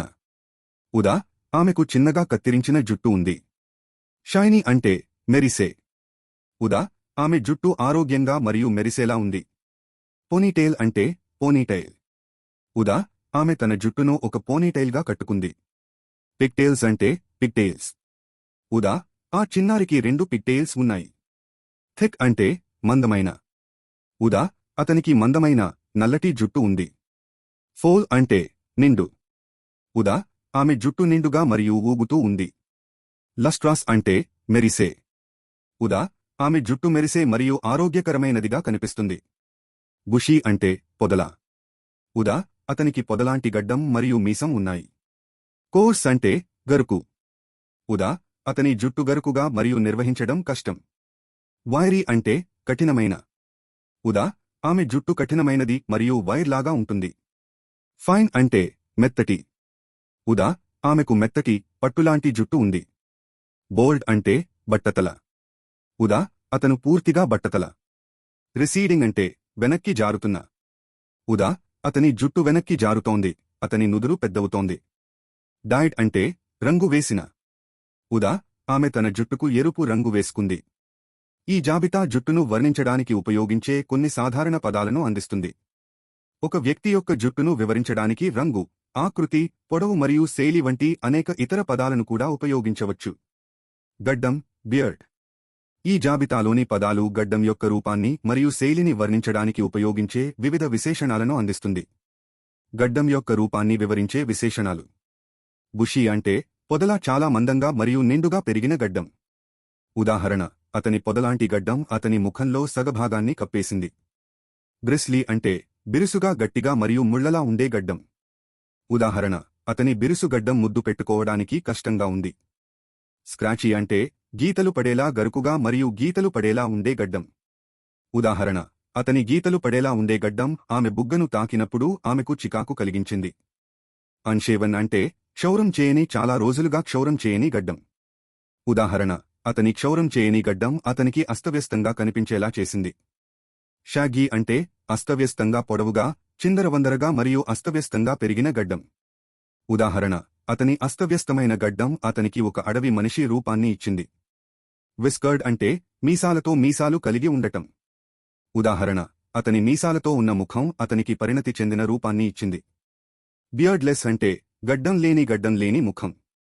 ఉదాహరణ అతని గడ్డం లేని ముఖం అతన్ని చాలా యవ్వనంగా చూపించింది. క్లీన్ షేవన్ అంటే క్లీన్ షేవ్ చేసిన ఇటీవలే క్షౌరం చేయబడిన మృదువైన ముఖం. ఉదాహరణ అతని క్లీన్ షేవ్ చేసిన ముఖం అతనికి ఒక ప్రొఫెషనల్ లుక్ ఇచ్చింది. స్మూద్ అంటే నునుపైన క్షౌరం చేసిన తర్వాత మృదువైన మరియు సమానంగా ఉండే గడ్డం. ఉదాహరణ అతను తన గడ్డాన్ని నునుపైన ఉపరితలంలా క్షౌరం చేసుకున్నాడు. ట్రెండ్ అంటే ట్రిమ్ చేసిన చక్కగా కత్తిరించబడిన మరియు ఆకృతి చేయబడిన గడ్డం. ఉదాహరణ అతని ట్రిమ్ చేసిన గడ్డం అతనికి చక్కని రూపాన్ని ఇచ్చింది. నీట్లీ ట్రిమ్డ్ అంటే చక్కగా ట్రిమ్ చేసిన చాలా జాగ్రత్తగా మరియు ఖచ్చితంగా కత్తిరించబడిన మరియు ఆకృతి చేయబడిన గడ్డం. ఉదాహరణ అతని చక్కగా ట్రిమ్ చేసిన గడ్డం అతని శ్రద్ధగల వ్యక్తిత్వాన్ని ప్రతిబింబిస్తుంది. తెలుగులో శరీరం యొక్క వివరణ. ఈ జాబితాలోని పదాలు ఒక వ్యక్తి శరీర ఆకారం మరియు నిర్మాణాన్ని వర్ణించడానికి ఉపయోగించే వివిధ విశేషణాలను అందిస్తుంది. సన్నని చిన్న శరీర ఆకారాలు. స్మాల్ అంటే చిన్న పొట్టి మరియు సన్నని శరీరం. ఉదాహరణ ఆమెకు చిన్న మరియు సున్నితమైన శరీర ఆకృతి ఉంది. స్లిమ్ అంటే సన్నని ఆకర్షణీయంగా సన్నని శరీరం. ఉదాహరణ ఆమె క్రమం తప్పకుండా వ్యాయామం చేస్తుంది కాబట్టి ఆమె సన్నని మరియు ఆరోగ్యకరమైన శరీరాన్ని కలిగి ఉంది. స్లైట్ అంటే సన్నటి చిన్న మరియు సున్నితమైన శరీర నిర్మాణం. ఉదాహరణ అతను సన్నటి ఫ్రేమ్ కలిగి ఉన్నాడు, కానీ అతను చాలా బలవంతుడు. థిన్ అంటే సన్న కొవ్వు తక్కువగా ఉండే శరీరం. ఉదాహరణ అతను ఎక్కువగా తినడు కాబట్టి అతను చాలా సన్నగా ఉన్నాడు. లీన్ అంటే దుర్బల కండలు తక్కువగా మరియు కొవ్వు లేని శరీరం. ఉదాహరణ: రన్నర్గా అతను చాలా దుర్బలమైన మరియు అథ్లెటిక్ శరీరాన్ని కలిగి ఉన్నాడు. స్కిన్నీ అంటే ఎముకలు తొణికే అతిగా సన్నగా మరియు అనారోగ్యకరంగా కనిపించే శరీరం. ఉదాహరణ: ఆమె చాలా సన్నగా ఉంది, ఆమె ఎక్కువ తినాలి. యాంగ్యులర్ అంటే కోణీయ పదునైన మూలలు మరియు ఎముకలు కనిపించే శరీరం. ఉదాహరణ: మోడల్ యొక్క కోణీయ ముఖం మరియు శరీరం ఆమెను ఫోటోజెనిక్గా చేసింది. బోనీ అంటే ఎముకల చాలా సన్నగా ఉండి ఎముకలు ప్రముఖంగా కనిపించే శరీరం. ఉదాహరణ: ఆమె చేతులు చాలా ఎముకలు కనిపించేవి. పెద్ద నిండైన శరీర ఆకారాలు. చబ్బీ అంటే పొట్టి కొద్దిగా లావుగా మరియు గుండ్రంగా ఉండే శరీరం, ముఖ్యంగా పిల్లల గురించి చెప్పేటప్పుడు. ఉదాహరణ: ఆ చిన్న పాప తన గుండ్రని బుగ్గలతో మరియు పొట్టి చేతులతో చాలా ముద్దుగా ఉంది. లార్జ్ అంటే పెద్ద సగటు కంటే పెద్ద పరిమాణంలో ఉండే శరీరం. ఉదాహరణ: అతను పెద్ద మనిషి, దాదాపు 6 అడుగుల ఎత్తు మరియు వెడల్పైన భుజాలు కలిగి ఉన్నాడు. ప్లంప్ అంటే పూర్తి ఆహ్లాదకరంగా గుండ్రంగా మరియు నిండుగా ఉండే శరీరం. ఉదాహరణ: ఆమెకు పూర్తి బుగ్గలు మరియు మృదువైన వంపులు ఉన్నాయి. రౌండ్ అంటే గుండ్రంగా గుండ్రని ఆకారం కలిగిన శరీరం. ఉదాహరణ: అతనికి గుండ్రని బొడ్డు మరియు గుండ్రని ముఖం ఉంది. స్టౌట్ అంటే లావు బలంగా మరియు కొంచెం లావుగా ఉండే శరీరం. ఉదాహరణ: అతను లావుగా ఉన్నాడు, కానీ అతను చాలా చురుకైనవాడు. ఫుల్ ఫిగర్డ్ అంటే పూర్తి శరీర ఆకారం పెద్ద వక్షోజాలు మరియు పిరుదులు కలిగిన స్త్రీ శరీరాన్ని వివరించడానికి ఉపయోగించే ఒక మర్యాదపూర్వక పదం.